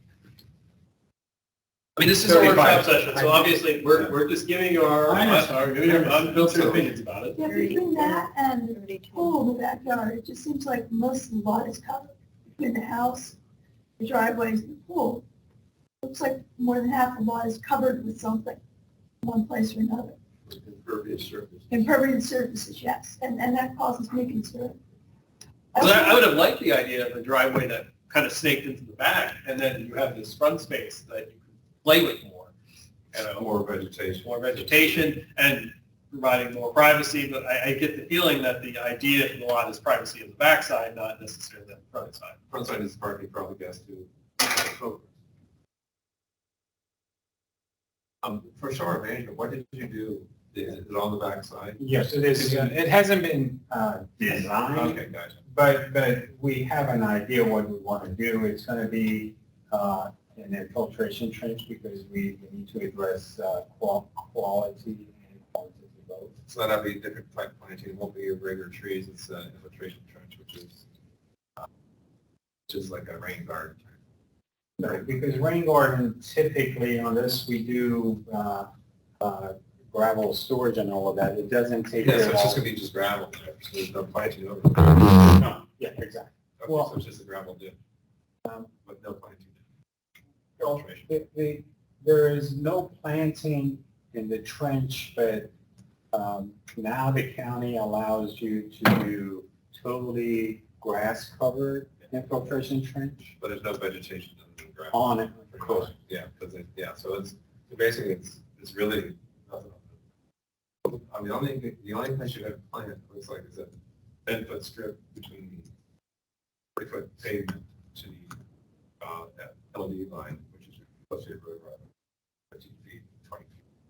So, yeah, I'm just done because it, this is something that should be like a downtown urban environment. Like a lot of extra paving that will never have any until they have a party. Unless this will be a business or a place of worship or something. That's just my 2 cents. I'm sorry to be so critical, but it just needs some help.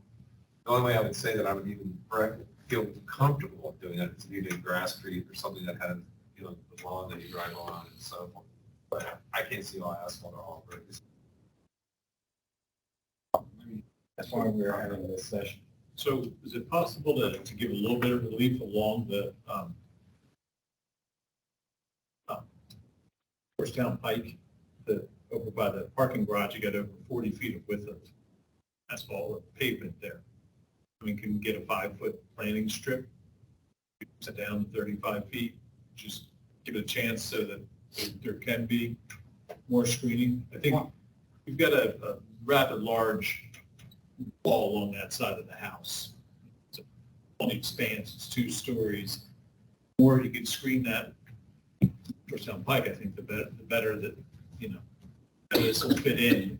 The more you hide the mass of the building, the better it's going to fit in. I had an experience, similar type of development in Bridge Falls. And I believe that depth of driveway in the back that you were speaking about is 35 feet. A 30-foot driveway, the client came back to me and said that we can't turn the car around. But they got to do a two turn. The 35 feet works. 35 is definitely more doable than 30 for sure. The grading plan says it's 40.4. Is it? To face the house to the edge of the property.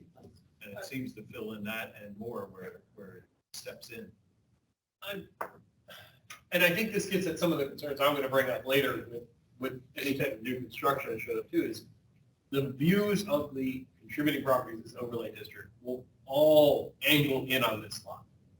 I mean, the Friends Meeting House is right across the street from it. The Langley Ordinary, which we are very meticulous about what happens there, looks upon it. The Langley Toll House, I would want views to understand how I'm seeing this site, because if I'm standing at the toll house, I feel like I'm going to see this house. This house cannot not be seen as proposed. And that right there is like, this is the donut hole of the overlay district.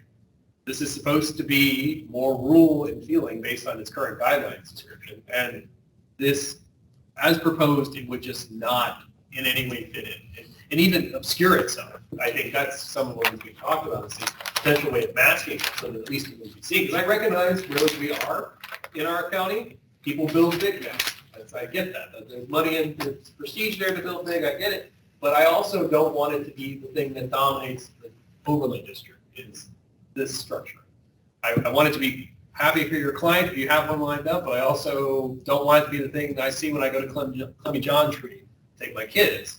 When I say, hey, we're in a historic district, what's that? That's, I mean, just being brutally honest. So right now, as I see the design, it's just not compatible, and it's, even if it were not compatible, it's so obvious that, but that's where I keep harping on the landscaping is. I'm going to see it, and that's where I'm suddenly going to be much more meticulous on your proposed architecture, at least from my perspective. That's So. Oh, Mr. Zellman had a comment. No, I was just going to kind of go off that because I tend to be maybe a little bit more permissive in my views. But in this case, this is right in the middle. I agree, right in the middle of the story. And that first, it's going to be seen. This isn't, it's on the very corner edge of the district or something. You could have a different opinion, but being right in the middle there, I do think we have to pay very close attention about where this district is. I think that's something important when we're in a workshop, something that we're all being clear about. The house has to be so large because honestly, gosh, right now, I was looking at the grading plan, and you have swales in there, post swales on your property line just to get the water out and around the house. Area for plant. The water back. To your stormwater facility. I mean, it'd be fabulous if you could burn something to do first, just make it more safe, so to speak. It's a 3-story house, right? Pretty much. All ceilings. It is on the home. That's high. The house is higher than your Champagne. It starts to go down in the hole before it gets to the corner. Great plan. I'd have a real, I'm sorry, sir. You'd have to do some resting changes for me. That's great. Is screening the issue? Both sides of the house and screening and location. I mean, and plus there's no place to put anything. It's all pavement. It's a two-part issue, because with the removal of all the existing, to get to what you want, we're going to install the trees. Yeah, well, we had that, so now it's going to take years to make up for that.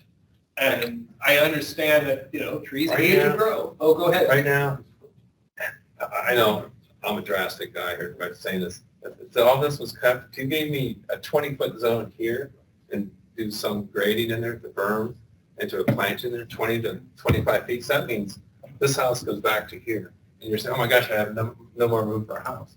That house is, I'd say probably at least 10,000, 12,000 square foot. 14. Oh, I'm sorry, I was shocked. 14. So I think you're putting a lot of tomatoes in a little bag. And this This, when you're sitting right here, you're probably gonna see the sloped asphalt of this house. This is gonna tower over this. I think you gotta retake the site plan. Are you proposing, or are you saying that, I get you, but are you wanting to see a 25-foot strip of planting, or I want can to it see be it. 15 feet? I don't want to see the house. Well, I want to see minimal house, so whatever it takes to make it happen, so you can do berming, but berming's gonna take some horizontal distance to raise the grade. Unless the house were designed in a different fashion that was more speaking to the language and the massing that is the Langley Fork Historic Overlay District, which is much smaller than what you're proposing. So that's kind of the jam you're finding yourself in, is what you have would not fit appropriately. And so when properties come in and they're saying, hey, we want to build something, then we don't want to see it when it comes to the overlay district. We definitely don't want it to affect that visual, that language that's playing across. Let me make just one final comment, because I just have to say this is, perhaps you demo this house, keep it as a nice pastoral field to the other house. That's a $3.5 million pastoral land. And so recognizing there are other houses in this area that, are of that scale and caliber, they're way back, buried in the area that you would have to go find them instead of, in this instance, I'm going to find this house. It's not it is on the main thoroughfare. It'll be the landmark. Yeah, and for however beautiful it may be one day, I don't want it to be the landmark. I want the Langley Ordinary, the meeting house, the toll house to be the landmark of the historic overlay. Now that's this is a tougher one than I think the last one, given the location. And I think the architecture to regulate for the Langley Fork, there's the Ordinary across the street, the modest meeting house. And that building is very posh. And I think it should be simpler in scale and elements that would fit in better. I think actually the big windows, I think, are just too much in this one. It just jars. Yeah, look across the street at the Ordinary, and it's just total contrast. So we had approved another house on Dogue Hill Lane, which is behind the Scoville property. So it's across the street, but behind everything. And it's a big house, but the detailing on it was, say, very well done. The house that you're presenting, its scale is large. It doesn't have a whole lot of detail. It doesn't break down the massing. You got a couple of windows throughout your massing, and it doesn't have the roof breaks. It doesn't have the rhythm,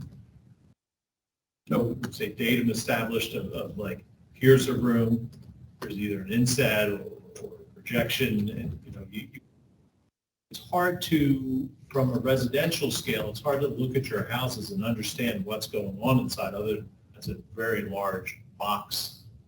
Hard to establish where those rooms are and what's really happening. It doesn't have that scale to it. Very particular for the Ordinary, a lot of when there were additions and modifications made to it, a lot of it was explaining that dialogue on that historic property as it had additions added to it. We wanted to understand how that structure grew. And so, the Ordinary is actually fairly big, because of all the additions on it. So it's not a small house anymore either, but I just think as mass, a big house is possible, but I think you have to, it takes a lot of effort to get it right. A lot of experience needed, a lot of study, a lot of consideration of the scale of it, not just the size of it, but the scale of it, how it reads. So if you look at the houses on Dogue Hill Lane, which is across the street, there's two that we had recently approvals on. And there's only, I think, 3 houses on that whole street. So if you look at those houses on that street, you'll get a better sense of the sort of architecture that would help fit here. Now, those were further away, and it's easier for us to give it the thumbs up. it's harder just because this site, once it's cleared, becomes the most prominent thing in the area. That's the fear of the board, is that you're going to end up having this very large new structure that really doesn't relate to anything historic. It's just large in the vein that newer houses in Great Falls and McLean tend to be right now. I think also in Georgetown Pike, you have the service side of the house facing Georgetown. That's a elevation. And that's always the curse of a corner lot. You're trying to serve two masters. And there's no good access to get around to the other sides to have your services. So corner lots are tough. Corner lots that are angled are even tougher, and you're dealing with that. And you're doing that in the middle of a historic district in the most prominent lot. So it's going to take a... And I think the other lot... It's got to be a really sensitive design. Part of it is potentially reducing the scale of the house. But even if you don't reduce the scale of the house, the design has to be sensitive so that the house feels like it, belongs there. And it has to fit the lot. Right now, you're forcing the lot to the max. Bigger paving as well as the rear of the house. Just need something. The paving is less of a concern, the fact that it's paved, so much as it just doesn't afford you any room to screen the house. Landscaping. So if the house was smaller, but you had that much paving. Now, there's a lot of things you could start to tweak, and then some of the other concerns start to lessen themselves because of the reduction in size of the overall house, shrinking the loss of a lot of vegetation. All those changes can start to add up to it, but that gets to what Mr. Kalinsky's talking about. This is a very particular site that's going to have to be really well massaged to, I think, get through this board. The other lot benefited because this lot was literally there screening it. So that's, it's almost cumulatively, you've now got this one to work with. Ms. Mertz? Yeah, there was a photograph early on in the set that showed looking down the left side of your lot, the cleared lot, yes, adjacent. Yes. And my recollection of the approvals for that adjacent lot was that there was going to be a fairly large number of trees saved. It appears to be totally denuded. There's just nothing, if Denise, if you can get Yeah, back to I'm that looking. program, it's fairly early in the set.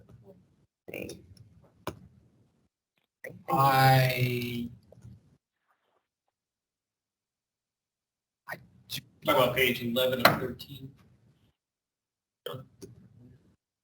I do not believe we have removed any trees it's from on the the other side.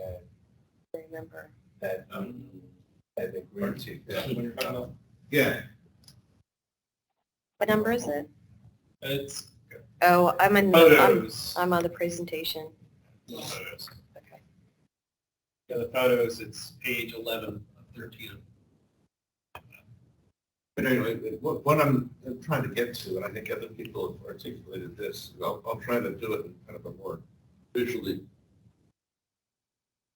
fashion, is that you've got a size 7 shoe and you've got size 13 foot you're trying to put in. The house is so stretched to the constraints of the geometry of the site that it just overwhelms the site. It's grossly out of scale in relation to the amount of footprint. And that would right covered. There you go. But there's, tree shade? I don't see any tree In the shade. back, all the tree save was proposed in the back. Yeah, and so that's what we're going to get to this new house. It's nothing to prevent it from just standing there as a giant building across the street from these modestly scaled structures. It's going to be as denuded as that lot is right now. So the argument would have been for the prior one, if I remember, was that we had a screened lot. Yeah. Chilling more. Now we'll have even less of a screened lot. We won't have a screened lot. But we go forward as designed. And just could I chime in, your reliance on the art screening on the lot on the left, scribble along the right, I don't think is appropriate because they don't have control over each other. Yeah, yeah, and the proposed design has a swale and stormwater pipe along the property line there. That's a good picture. In the back. Yeah, you got a swale that goes to feed it, as well as pipes from your massive pavement in front. There's a storm sewer line that goes down. So you can't put any trees or street. Not gonna be able to screen houses between. Storm sewer, underground storm sewer. A little further along in this set was a rendering that shows this pool house and then looking down what we're, the side of the house that's we're looking along, but from the opposite direction. And if you look at that photograph, there's no space for any screening. There's just not room for it. And if it has the pipes and utility runs that Joe was describing, has a really unfriendly facade to the new neighborhood. The intent is not to argue with you, Mr. Burns. No, I'm just telling you my reaction. But this strikes me as an inappropriate house on this particular site. That's the bottom line. I get your opinion. Okay. Trust me, I hear you. But the zone has a 20-foot side yard requirement. So the distance from the side property line to the house is 20. We are able to put a swale in that have 8-foot strip that, or 10-foot strip that we can plant screening trees along it. I mean, you need to raise the grade to go wider. Bottom line is, yes, for zoning, you're doing it right with setbacks, everything, but we're here for the aesthetics. So we have a conflict here, zoning versus aesthetics. Right now, we don't think aesthetically clean. Because this is right in the center of this district. I'm sorry. I hear you. I agree. Sorry. I hear you. I mean, I don't want to, go ahead. Mr. Well, I guess the only thing I would say off that is I guess I take that a little further. It's not just that it's not aesthetically pleasing, I don't think it's aesthetically. Historic district, especially where it's located right in the middle. It isn't historically appropriate. Rural setting and a strip of trees to be planted in it, as proposed with the structure, is just not appropriate. And so I think, we're not trying to beat you up, Mr. DeBoer, at least I'm not trying to. I think I feel it. I'm feeling the pain. I think when you got to come back with something a little different. Did you say I should? Quite a bit different. Well, because at this point, I just, I don't want you to come back and us, vote it down, And I realize you have a client, Absolutely. as you hear, but a well-crafted house that is smaller can sell for just as much as a huge box. And I think a well-crafted house would be better, would address, a lot of these, some of these concerns at least, than just a huge box. So, I mean, if there are people who are willing to pay more per square foot for quality over just quantity. So I know that's going to be a tough sell on your client because everything's probably. But then you have a different buyer on the other lot in the end anyways? Didn't someone else buy the other one? Yes. So you could design somebody to buy an even better buyer. So, but, not to say, not being flippant about it. I just, right now, I couldn't, as presented, vote to approve either of these if they came back in this format. So the question then is for the board, would you like to have another work session with the revised? Yes. Absolutely. Probably more than one, we got opinion, but. I'm just. Yeah, no, I mean, I'm the guy that, you need our approval to be your permit. Absolutely. And you don't see anybody saying yes tonight, and probably for the foreseeable future, unless you got a really different cycle. We're not usually this unanimous. I will say, so we've been getting a lot more workshop sessions lately, and so what's been happening is we've been having to hold separate sessions. So, and I want to respect the fact that you sat through our entire meeting to get to your session. So if we do a separate workshop, Mr. Moore, you will be the first in the line, and so you can be at the front of the meeting. So we can give you that time to talk about it, so it's not the end of the evening too. But I do think everyone's right here that absolutely needs another workshop session. So to just make sure, because I gotta relay this clearly to my client, you rather see both the front and the side parking area reduced? Charter, yes, and smaller And- houses, and more well, of streets, course, yeah. and more grades, and learning. I'm not so worried about saving trees, frankly, because the trees are probably not of good quality, that's going to screen this. Great to see what trees were. Just have to compress that envelope of development now. Even how compressed, you got some kind of green buffer zone that respects the turnover of the street as that. We want them to have the house they would enjoy, but also not be the house that everyone in the overlay district also has to.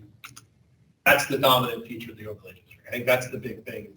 That's the space. They have to work in harmony with each other. We have to have, communication. And right now, the design that's proposed doesn't communicate with the overlay district as it's laid out. And I think Mr. Lindsay pointed out some, obviously, on Dog Creek, right? Dog Hill Lane, there are houses there that have come to us. Obviously, Langley Ordinary is a great thing to take inspiration from, because I think I'd rather see a house that takes feedback from the existing structures. Not replicate it, but, hey, that's what's there. May I ask you a question? Do you know if those houses have been built already? Yeah. So I can go look at it? Yes. Keep in mind, though, what Mr. Clancy said is those houses were off the main. I understand, yes. But I know the one you're talking about that came to us, and we were still, even though it wasn't on the Georgetown Pike, we were still pretty particular on how it laid itself out. So. Okay. Question for Denise, I guess, or the board. If it's a follow-up work session again, do I need to put in a new application, or we go with the same one? No, you'll need a new application with a new submission, new submittals, yeah. I can't just. Some of these update. can be repeated, but Okay, fair. the existing stuff, so. Okay. Denise, can I ask a question about the house that's extra on site? Yeah, Did that go through the ARB and receive approval? I don't know what the date of the house is. 1980? 1980. The existing house you're talking? Yes, 1980. I don't know. The house on this one, yeah. Wasn't that the one the spy lived in? The spy lived, wow, okay. I thought that, Had intrigue to I it. thought that corner property belonged to somebody who had it affairs. That's my. So the property you're working with is cursed, there we go. That's my vague recollection. I'm sure it probably did go through a review. But 1980, yeah, I mean, that was. It would be a question when the Langley Overlay District was established and everything, but Yeah. even then, it's a smaller footprint in the lot, and obviously the lot has grown around it. Well, I would have to call that. No. Adjacent buildings. It's not either. This is why I prompted my question. So the HID was established in 1980. So the current building is 1980. Yeah, It was built in 1980, It so. might have been built before. Might have gotten in just in time. You know that. And I know the design guidelines are old, but they do still reference the historic character of the district. So I would recommend looking at the design guidelines as well. I wish I could point you to our new guidelines, which are far more detailed. Yes, I know. I'm sorry. So have your architect read the guidelines and go through, or whoever's designing the house, have them, have that insight to. We do have an architect on board. Okay.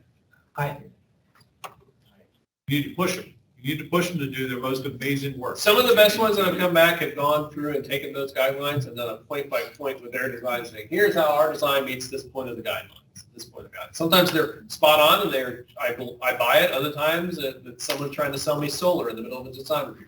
To be very that's particulates. That's more. Yes. The client is using the same architect. And because he designed the other house. I saw the reasoning this house got approved, let's do it again, except you put a massive addition, and if I'm not mistaken, some of the drawings said addition on them, as if it, and we're even illustrating where they kind of grayed out the original house. The addition part was highlighted. To be very honest with you, I tried to look into the building plans also, but as you know, it's inappropriate for the civil guy to. Yeah. Realistically, the architect's here presenting. I know you do a good job, and you've probably been very successful for your client, but this is one that's. It's trickier. Yeah, this isn't the edge, this is the heart. Particularly That's since you're the up problem. against several architects asking architecturally oriented questions. For your sake, I would say if they can be here to answer that, that would be very helpful. Sure.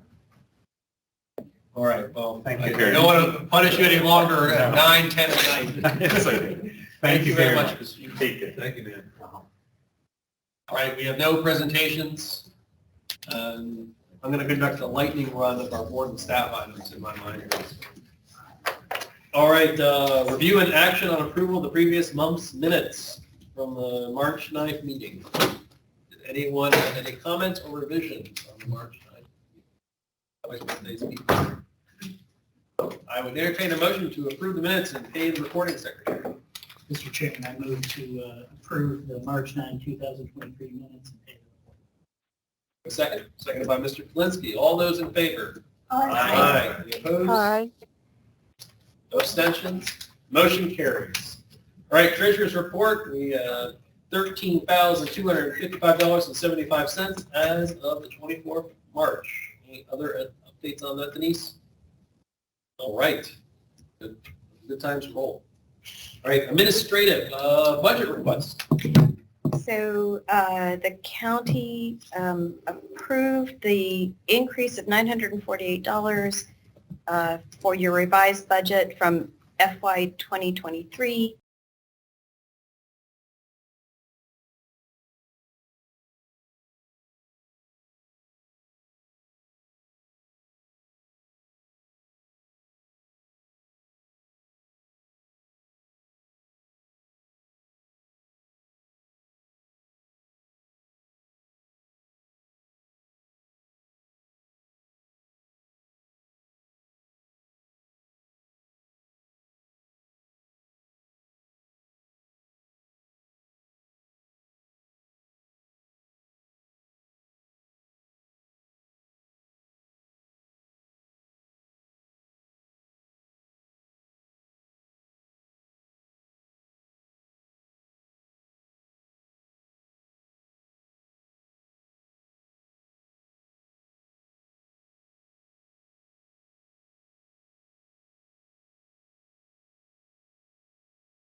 Court feature between the two buildings fronting on. Yes, where Bunny Brewery is going to house. Right. But anyway, that work is well underway. So it's the, Well, it's working on the porch and. That's the stormwater facility. The stormwater facility, that was very well designed. Yeah. Okay. It's underway. I hope it's well attended. All right, resident comprehensive plan update.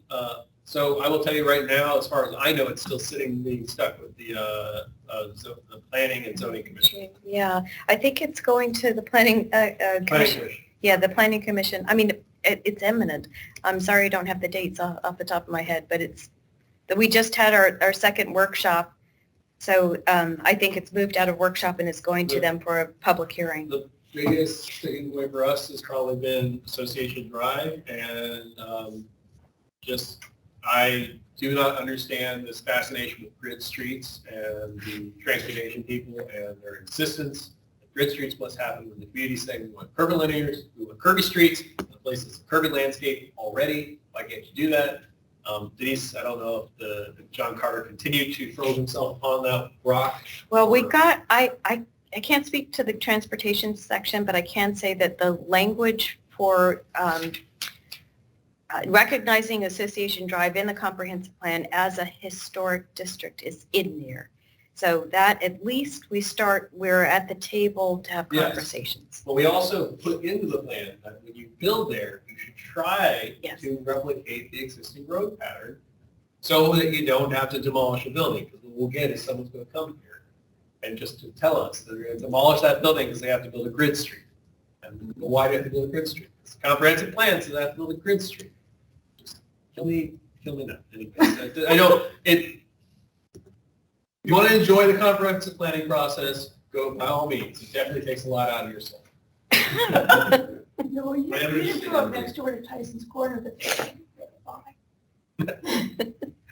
Like, they're going to gratify their two shopping centers, as far as I can tell.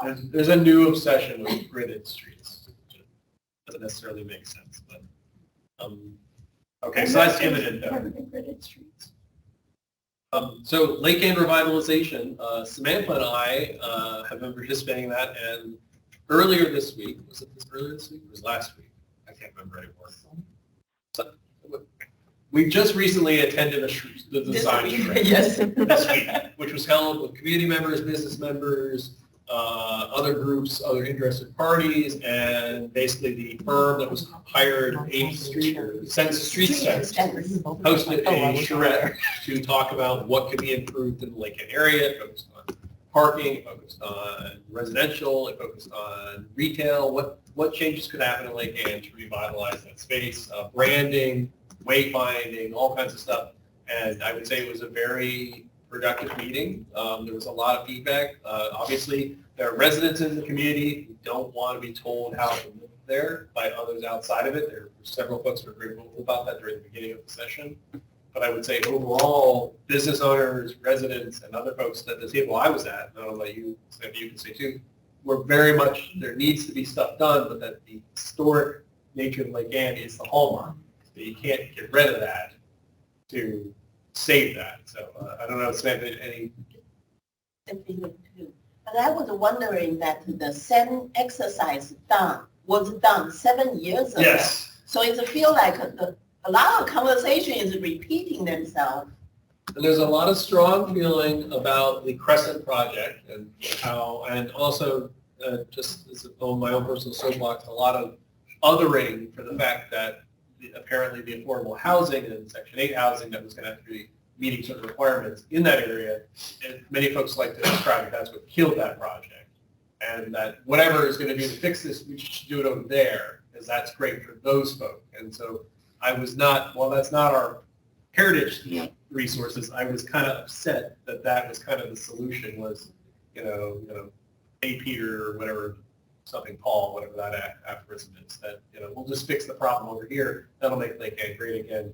I think there were a lot of conversations about what could be done. The next step is they'll come back with general ideas, and we'll see if the county has any hook in that, because obviously otherwise it's the homeowner who has to take that initiative.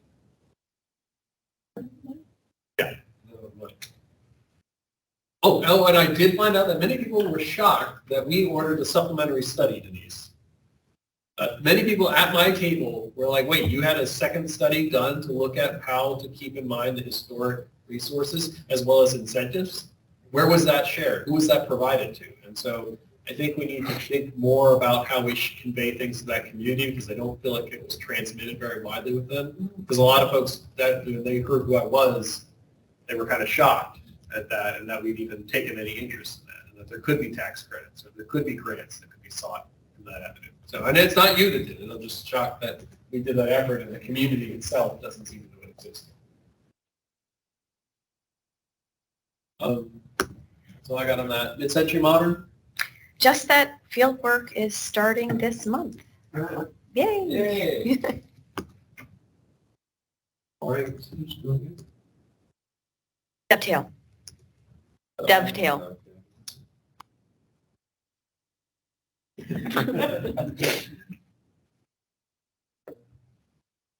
Correspondence and announcements, please. Just Trevor's Rest was approved for listing in the Virginia Landmarks Register by the State Review Board in, I don't have the date, but recently, I'm sorry, and now it's gone to the National Park Service with their recommendation for National Register listing. So.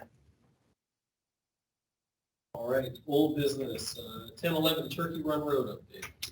So that was the application that came in last month for the addition to the, I heard it called a pool house, pool cabana, and pool gazebo. So I'm not exact, the structure that you all saw that you did not approve. What we know now, what we've been able to piece together is that a revision to the grading plan came in, which moved the pool from the one side of the lot to the other. And on that revision to the grading plan showed a proposed gazebo and a proposed fire pit that you all never saw. We have not been able to find a building permit for the gazebo. So now I have a meeting with code compliance, site plan review, and building permit review next week to talk about what our next steps are for this. So it's built? Yes, it's built. It's built. So they built it after we said they couldn't build it? No. You said no to the addition. Okay, I'm sorry. Yeah. That's right. Yeah, okay. We discovered that the plans weren't built the way they should have. I We got you. approved it. Yeah. Sorry. So what is the county telling you about getting approval to a finished product that didn't comply with what we? Right, the roof, yes, the main house. So, and I did look into that. I can't determine whether we ever saw the building permit drawings. I cannot find a place. If you look in Plus, our review is not in Plus. I've been adamant to Denise that before there's any suggestion to her that application come to us for some retroactive. I want to meet with county staff first. We will not be fall guy to approve something just because we know when they can get our bite and somehow allow something to be blessed into the system. Oh, and the other question is, we got our money and they didn't build what we said Yeah. they could build. What's the penalty? There isn't. Right, I mean, they're just gonna build the same front yard in the new house. Is this the same developer? Yes, Mr. yes, George? yes. He's the guy. Yeah, he has disregarded everything we've said, so it's really hard for me to sit here and talk, but when I looked at the drawings, my memory tells me it was painted brick. Oh, it was. Oh, actually, on we the slab. did. It's stucco. Yeah, Is we that did, stucco? we did, And yeah. I'm okay with stucco Yeah. on that, but the House of Turkey Run was painted brick. And instead, they put this really garish looking stone. It's awful. I mean, that is the largest Again, Denise, mistake you can make is that Good, terrible we didn't approve that, material. because I was looking at it on Google Google Earth last night. This gets into the, I mean, Denise, you're only one woman right now, and you cannot be everywhere at once. That's half the problem with not having enough staff. But this guy's buying the best, this guy's buying the most sensitive properties and then just doing garish, overscale things on it. It kind of makes you wonder sometimes why we see in these late nights trying to prove these things, no one listens to it. I'm not knowing, but some people I call. I listen. I think that's also the issue, though, that this is a historic overlay district. It's not that big. There's lots of other properties in this area. This is just this little. I think we made the case in this most recent workshop that our path to approval is currently presented. Again, that, just to reiterate, that person tonight represents the same client that put up on, Yes. Turkey Run. Turkey Run. Yeah. I love the Maple Hall House. All right, so you're meeting more with county staff to discuss more about this. Exactly, yes, and we will have an update. We did not, I just don't let them send it to us, Denise, and make you process it until they talk to me. okay, I'm not going to approve it on the agenda. It will never get on this agenda until they talk to me about what they're asking us to do. okay. And for the record, the MLS listing for the House of Turkey Run had the pool house shown on it. So the developer Built the pool. it. You can't claim that the homeowner came along and built it without. And I think that's the difficulty here, that they've come in for an addition to a structure that they bought, they bought, that's the difficulty. They're getting dinged for the. I should say, I also think part of the problem, other than, maybe I'm wrong, but it's, he's a civil engineer, and then there's always, it seems like there's an architect on the project, but that person's never here to hear what we have to say. It's I think that's a firm out of Gaithersburg, and I think they may be more of a drafting service. I've not been able to find anything on them as having any presence. So Like, you don't have to be an architect to do residential. I mean, who's the architect, is the developer saying, I'm building this, I'm going to let you. This month. Changes the windows, regrades the front yard. All right. And now Stay on our topic. Denise is having fun with 1102. Yes, let's go to 1102, conformance check for 1102, right next to where So thank you to Mr. Klinsky who reviewed 1102 because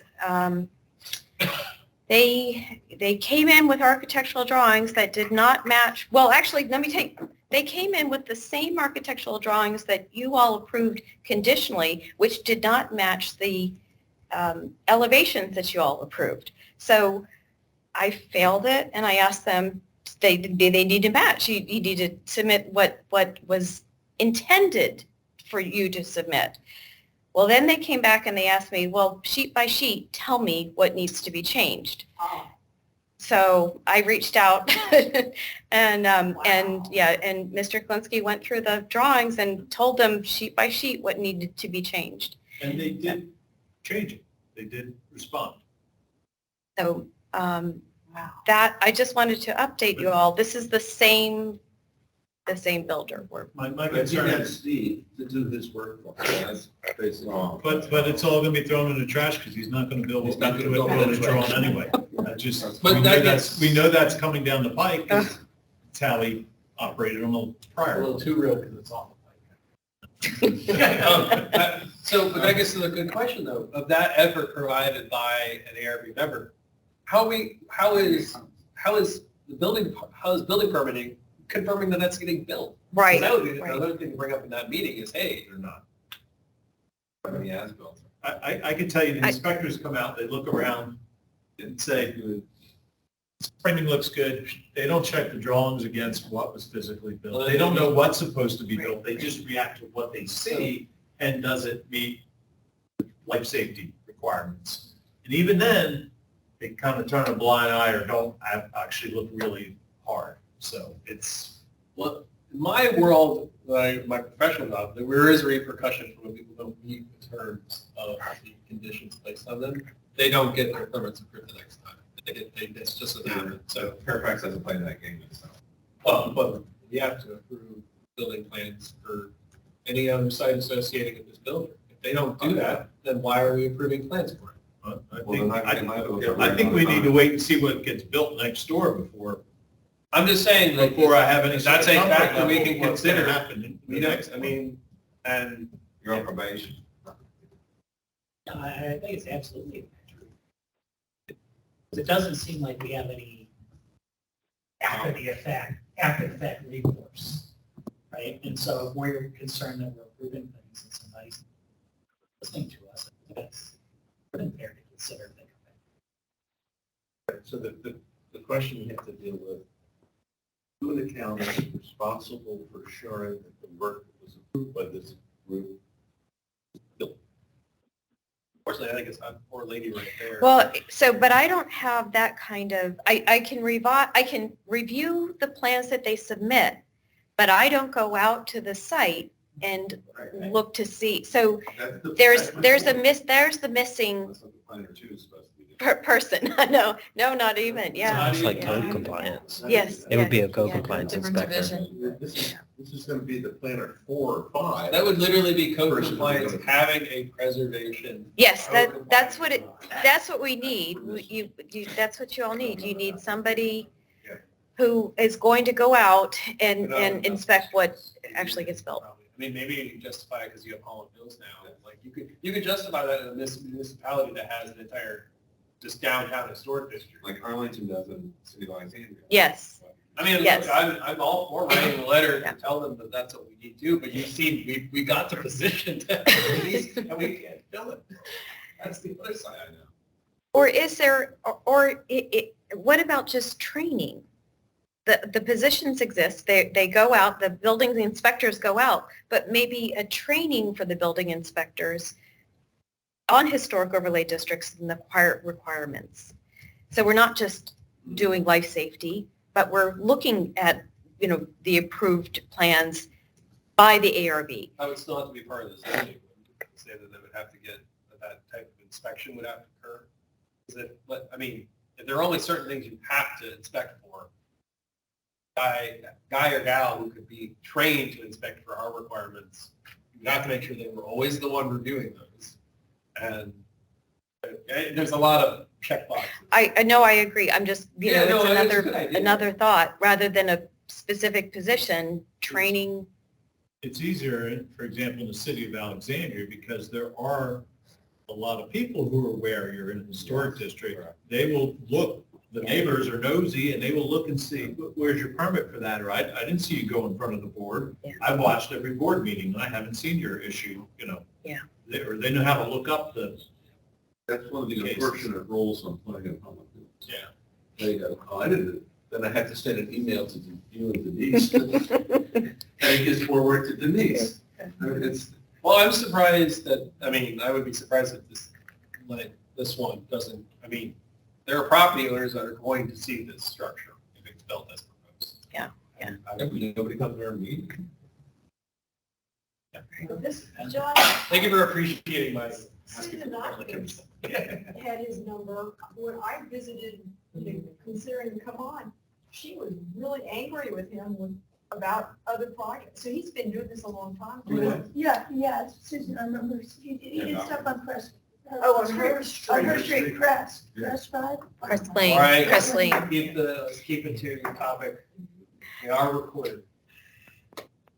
So I will say that I did bring up the idea of having some kind of as-built submission, which would We did require talk about that too. a change of, in the zoning ordinance. But it's, that was not shot down. That leads into the next topic. This wonderful zoning Oh, ordinance. yeah. Okay. I'm not off the rails.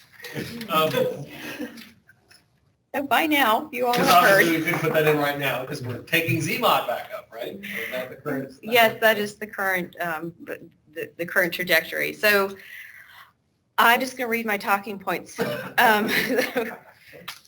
So on March 23rd, 2023, the Supreme Court of Virginia issued an opinion declaring that the county ZMOD zoning ordinance was void. While we're disappointed by that decision, we respect the Supreme Court's authority and are operating under the zoning ordinance that preceded ZMOD, which is from 1978. The Board of Supervisors is pursuing various parallel courses to change the decision or mitigate its effects. On April 11th, the board voted to authorize public hearings on a proposed readoption of ZMOD. The Planning Commission hearing will be advertised for May 3rd, and the board's hearings is scheduled for May 9th. In the meantime, county staff is reviewing pending applications under the prior zoning ordinance and under the proposed ZMOD as proposed to avoid undue delay if that ordinance is approved. So we're two parallel processes, right? The court decision is not expected to directly affect most previous approvals, including administratively approved site plans and permits that are not subject to the change or revocation. I think I said that right. Anyone with questions about pending applications or previous approvals may contact Suzanne Wright in the Department of Planning and Development to get referred to the appropriate staff. That would come to me. So if you have any questions, just reach out to me. Any more detailed questions that you all as Architectural Review Board members have can be posed during this session, and they can be forwarded to the county attorneys, and they'll respond as appropriate. Do you want to know what the basis for their decision was? I don't think anyone cares. I can tell you. Yeah. I've been before the Virginia Supreme Court twice, lost both times, so I think that worked. You'll recall that at the beginning of every meeting, Chris says that this is because of the pandemic, these emergency procedures, this is necessary as a result of the pandemic. And in its most simplest terms, what the Virginia Supreme Court said, you've been working on this zoning modification since 2016. COVID had nothing to do with it. You didn't comply with the Freedom of Information Act. You didn't have a public hearing. You didn't do it the right way. Goodbye. It's void. Doesn't count. That's the close sense. I want to know why it was brought up. Like, why? So there were some, yeah. Oh, you don't need to do this during the meeting. You can tell me. Happy to. Okay. When it's some people, Yeah, okay. guys, some people was a very evil process. Fair enough. And so therefore it got challenged in court. I guess my only question I had, Denise, is that it doesn't seem to affect anything we've done. As far as I know. They are saying at the moment, it does not affect anything that we have done concerning historic overlay districts. Okay. And that's at least one thing that's not pouring into your already overflowing. Yeah. All right. Any other new business? I have two pieces of news. Oh, I was going to say, my two. The Park Authority desires to tear down the carriage house at Mount Gilead. That wasn't Debbie Robinson's department. I didn't mention it while she was here. So if David Bukta, is that how you say his last name? Bukta. David Bukta does come talk about the route choices. We should ask him about the carriage house demolition, because I think that's going to require a permit, isn't it? Yes, he'll be before. It's from like the 1930s. I think it is truly shot, but we still, that's not things. And once again, the Bowman Distillery building was unlocked and vandalized. And I'm writing a letter for the History Commission to Supervisor Alcorn to say we're concerned and upset. Would he try to do something again? I would be happy to do a parallel. All right, so I will send you my letter when I finish it. Because I've started my session. I've briefed the commission There's a on it. distillery opening up in Reston Town Center. I know. You can't open one up in the distillery building. Because there's only 0.23 acres there. That just means we're all sitting closer. That's all. Anyway, okay, but yes, I would be happy. Yeah, it was in the news in the Reston, I think it's in the Yeah, it's a mention in the news, local Reston newspaper. Yeah. Oh, tell me about that. All right, that was your two new ones. That was my two new ones. Very briefly, I was approached by the Holland Hills Design Review Committee. They want to start a work group in the community to smooth the parallel review processes of design review and review board. Denise asked the county attorney, and the county attorney said, yeah, it should be okay as long as at the beginning of each one of those meetings, I insist that I am an individual and I do not represent the entire ARB. The other thing is there's a workshop item that's coming to us for a house in Ricard Lane. It was a Charles Goodwin custom design where the homeowner has invited me and another ARB member to come look at the house. And they said other members, but it only can be two because otherwise it's a public meeting. So I've asked if Steve would be interested in accompanying on that inspection, and he said yes. So we'll see all that.